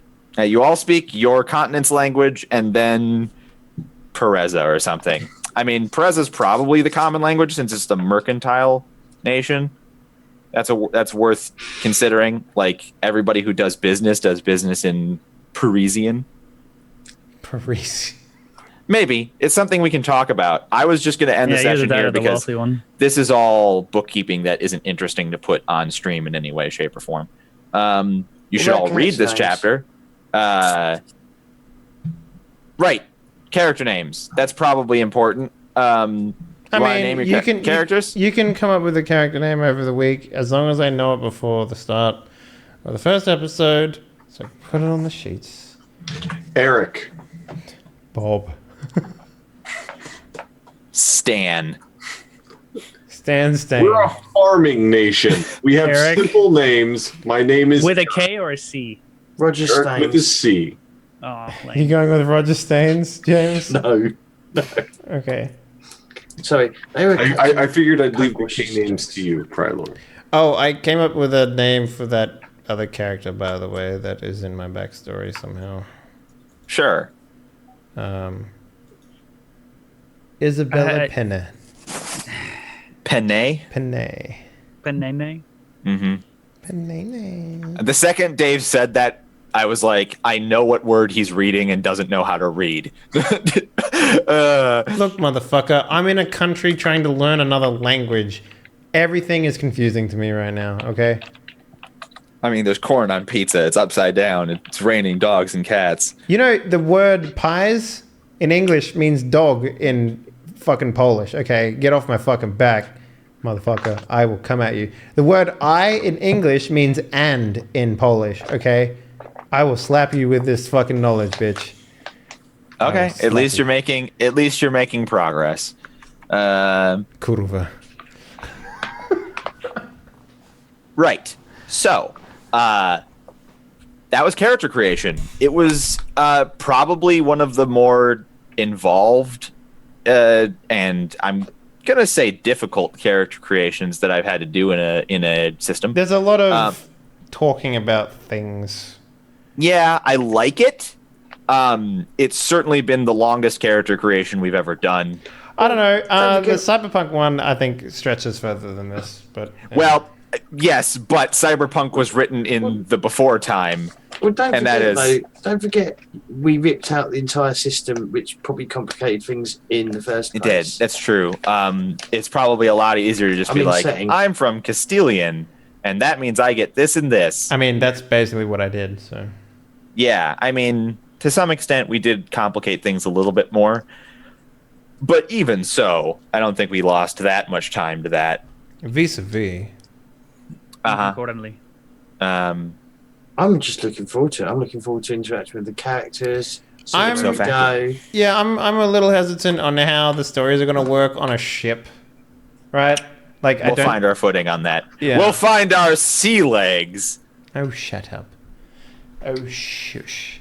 Just like to point out that sea legs are a 1-point advantage, and you'd have to do a story to get them at this point. One step. It'd be one step, though, wouldn't it? It wouldn't be very long. I went on a ship. On a ship. I stood up straight. Under Mars. So yeah, that was Wreckage freeze, or is he just really good at holding position? He's really good at holding position. He's still breathing. He's probably just looking at a picture of himself. Yeah. Anyways, guys, let's do some shout outs. Mr. Y'all Jonas. What up, sir? Not much. I'm still Eugene. I still like video games. I still stream. What are you playing recently? So I caught the PoE bug because why not? I really like that game, but it is so bad to play. The viewership is just in the fucking toilet because everyone who is a streamer is playing that game right now. Yeah, it's awful. But when I want to actually have people watch me, I'm playing XCOM 2. I'm doing a Commander Long War mod of XCOM. I beat it, and now I'm waiting for the expansion, and then I'll probably play it again. But it's not a game that I willingly want to jump into. Did you do the Long War mod? No. Yeah, don't. Yeah, I know. Sea legs.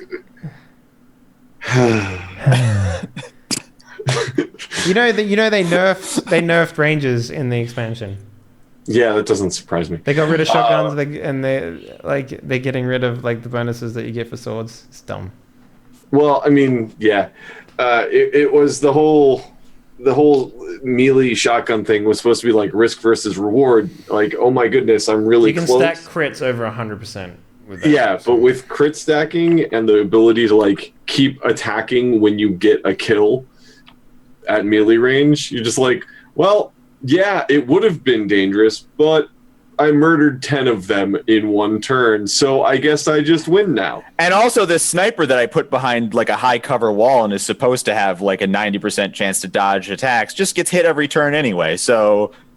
Yeah, so the last time I played XCOM 2 and did a full playthrough, in that playthrough, I missed 100% chance to hit shot, and then missed 99% chance to hit shots in a row. Because fun fact about XCOM 2, it rounds up. There's a percentages, so it's not 99 and 100. It's 99.3, 99.4, and anything above 99.5, it will round up to 100. Yeah, meaning that you still have a chance to miss, even when it displays 100% chance to hit. it's good stuff. And then it happens 3 times in a row because it's like roll 20 dice. It does not correlate. Quantum dice. Anyway, PoE, man, super fun. Terrible to stream these days right now. Horrible streaming decision. Yep. But you know who's not a horrible streaming decision? Who?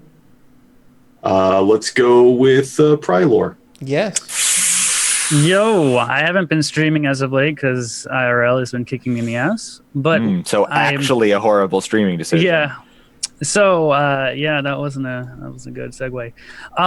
There we go. I am Prylor on Twitch and Prylor_TV on Twitter.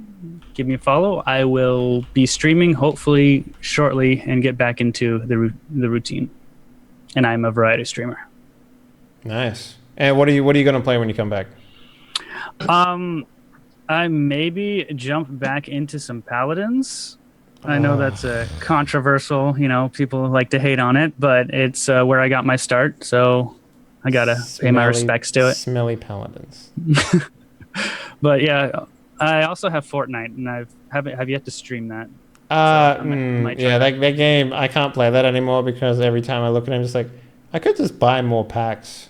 And I was like, no, fuck that. I'm not gonna play this game anymore. So there's a lot of grinding to be had. Yep. Mm-hmm. James CUK. What up, man? How you doing? I'm good, thank you. I've had a really good time. Really enjoyed it. Really looking forward to next week. What do you got going on? Yeah. Going on. We just finished Dungeon World on Sunday. How many episodes did you knock out on that? 20. That seems to be about the normal standard for me as well, but yeah. Partly I got a little bored of it and I wanted to change it up as well. Do you know what I mean? Just change it up a bit. Though, okay, modern role-playing games, to a degree, they have that problem, I think. They don't have very good longevity. They don't have the, like, meat and potatoes behind it. Like, people are just like, why don't you just play The Swarm? And I was like, because I'll get 5 episodes in and I'll be bored of it, But, yeah. And so this Sunday we're starting a completely brand new game, Tales from the Loop, which will be some character creation. Some of it we're going to do off screen, like assigning the dots into the thing so that we can just get to the questions and then start the first adventure. Mm-hmm. Or mystery, as it's called, as they're playing kids in the 80s. Quite looking forward to it. Really looking forward to like throwing in lots of 80s references. Rooster was helping me the other day figure out some plots because I'm good at coming up with plots, but not good with like making them work in a story. And Rooster was helping me in chat. And so yeah, we've got that's on the Sunday at 8 p.m. BST, which is British summertime, because we're like in the summertime, so it's all gone ahead of an hour. And then on Tuesday we played Legends of the Five Rings at midnight my time. That's Lord of the Rings, yeah? Wednesday. No, it's a samurai game, Legends of the Five Rings. What the previous Pirates game was based off of, the Seventh Sea. Mm-hmm. Complicated. I don't really know what I'm doing. Don't really understand samurai stuff. But yeah, it's pretty fun. You do not know Bushido. I don't know Bushido. Just everyone play Ronins and then you're good. So I just pronounce everything incorrectly, like everything incorrectly, and it's great. Just play Tom Cruise. You're good then, right? Tom Cruise. Yeah. Just be the Edward James, the one white samurai. It's a real thing that happened in real life. Look it up. It's a real thing. He was a British man who got inducted into the samurais. Yeah. Oh, because in the film he's American, isn't he? I don't know if that's based on that part, but like, yeah, he was like literally. He got captured by the Japanese, and he's just like. Eventually, they're just like, "You're a pretty cool guy. Want to be a samurai?" And he's like, "Yeah, fuck it, why not?" He had to like leave his wife behind. So the game Neo is based on him, actually. If you want to look that up, but yeah. So yeah, it's pretty cool. But other than that, Heroes of the Storm during the week usually, or PUBG, just because it's I like socially games where you can play with other people. Mm-hmm. Yeah. Not that Heroes of the Storm doesn't infuriate me when you get like idiots going, stop feeding them. We'll do something else then. And yeah, where they criticise and don't give an answer. That's pretty much MOBAs in a nutshell. Last but not least, I guess we have Game Master, aka the Lonely Bushido himself. Dr. Wreckage. I am the last samurai. Spoiler alert. I can imagine you as Tom Cruise in that movie, by the way. I really can. You have the same haircut and everything. Hi, everybody. You're that white guy that walks into a house with muddy shoes. You're that guy. Whoa. First of all, I take my shoes off even if I haven't been outside. What are shoes? Like, I live in the Skyway, which is a sidewalk that is indoors on like the third floor of all the buildings in my Is it a city. moving sidewalk? No, you that's do what have I to still meant. walk. You still have to walk. My point is, I can go and get food without ever, or like grocery shopping, or get a haircut or a suit tailored, and I don't actually have to go outside at any point in that entire transaction. That's because of the cold, isn't it? So Yeah, because it gets very cold in Minnesota. It's very cold, so we built an indoor sidewalk. My point is, I will still take my shoes off even if that's all that I went to go do. So no opportunity for mud or gum or dog poo, and I'm very good about taking my shoes off. Speaking about the way that Dave is supposed to transition to somebody, which asking what they've been playing lately, I have been playing StarCraft Remastered Who cares? because I get to play all of my favorite Ds. Who cares? Poker D, Random Bunker D, Another D, Income D, all of the best Ds from your childhood. If you haven't gotten StarCraft Remastered yet, hurry on down to your local Blizzard's Games launcher and buy StarCraft Remastered and get all the D's nuts. Okay, that was riveting. So yeah, guys, thank you very much for watching. If you haven't already done so, consider following the channel, and if you're feeling real saucy, why not subscribe, join the cockpit, and get access to the best emotes on Twitch. Plenty more emotes to come as well. If you want to see all those, you can check them out on the Discord. But let's talk about Die Party real quick. Tomorrow we have a Die Party drawing board episode with none other than the legendary Tux Rodamius himself, explaining to the world what his new Fates core game is going to be right here in the Thursday slot for Die Party. Friday, we have Die Party Gambit. It should be back on. It really depends when I get back from this other village that I'm going to be going, or city that I'm going to on Friday. So there's not going to be a daily stream on Friday, but there will be hopefully a nightly stream on Friday. And of course, Whiskers and Whiskey is once again, not happening this week because, I believe Eric likes to go to events and tell the world about role-playing games. So that's what he's doing. So yeah. Gen Con, isn't it? Yes, Gen Con, yeah. So guys, thank you very much for watching. Hope you enjoyed the show. We'll see you in a couple hours for the daily stream. Have a good night. Bye-bye. Bye.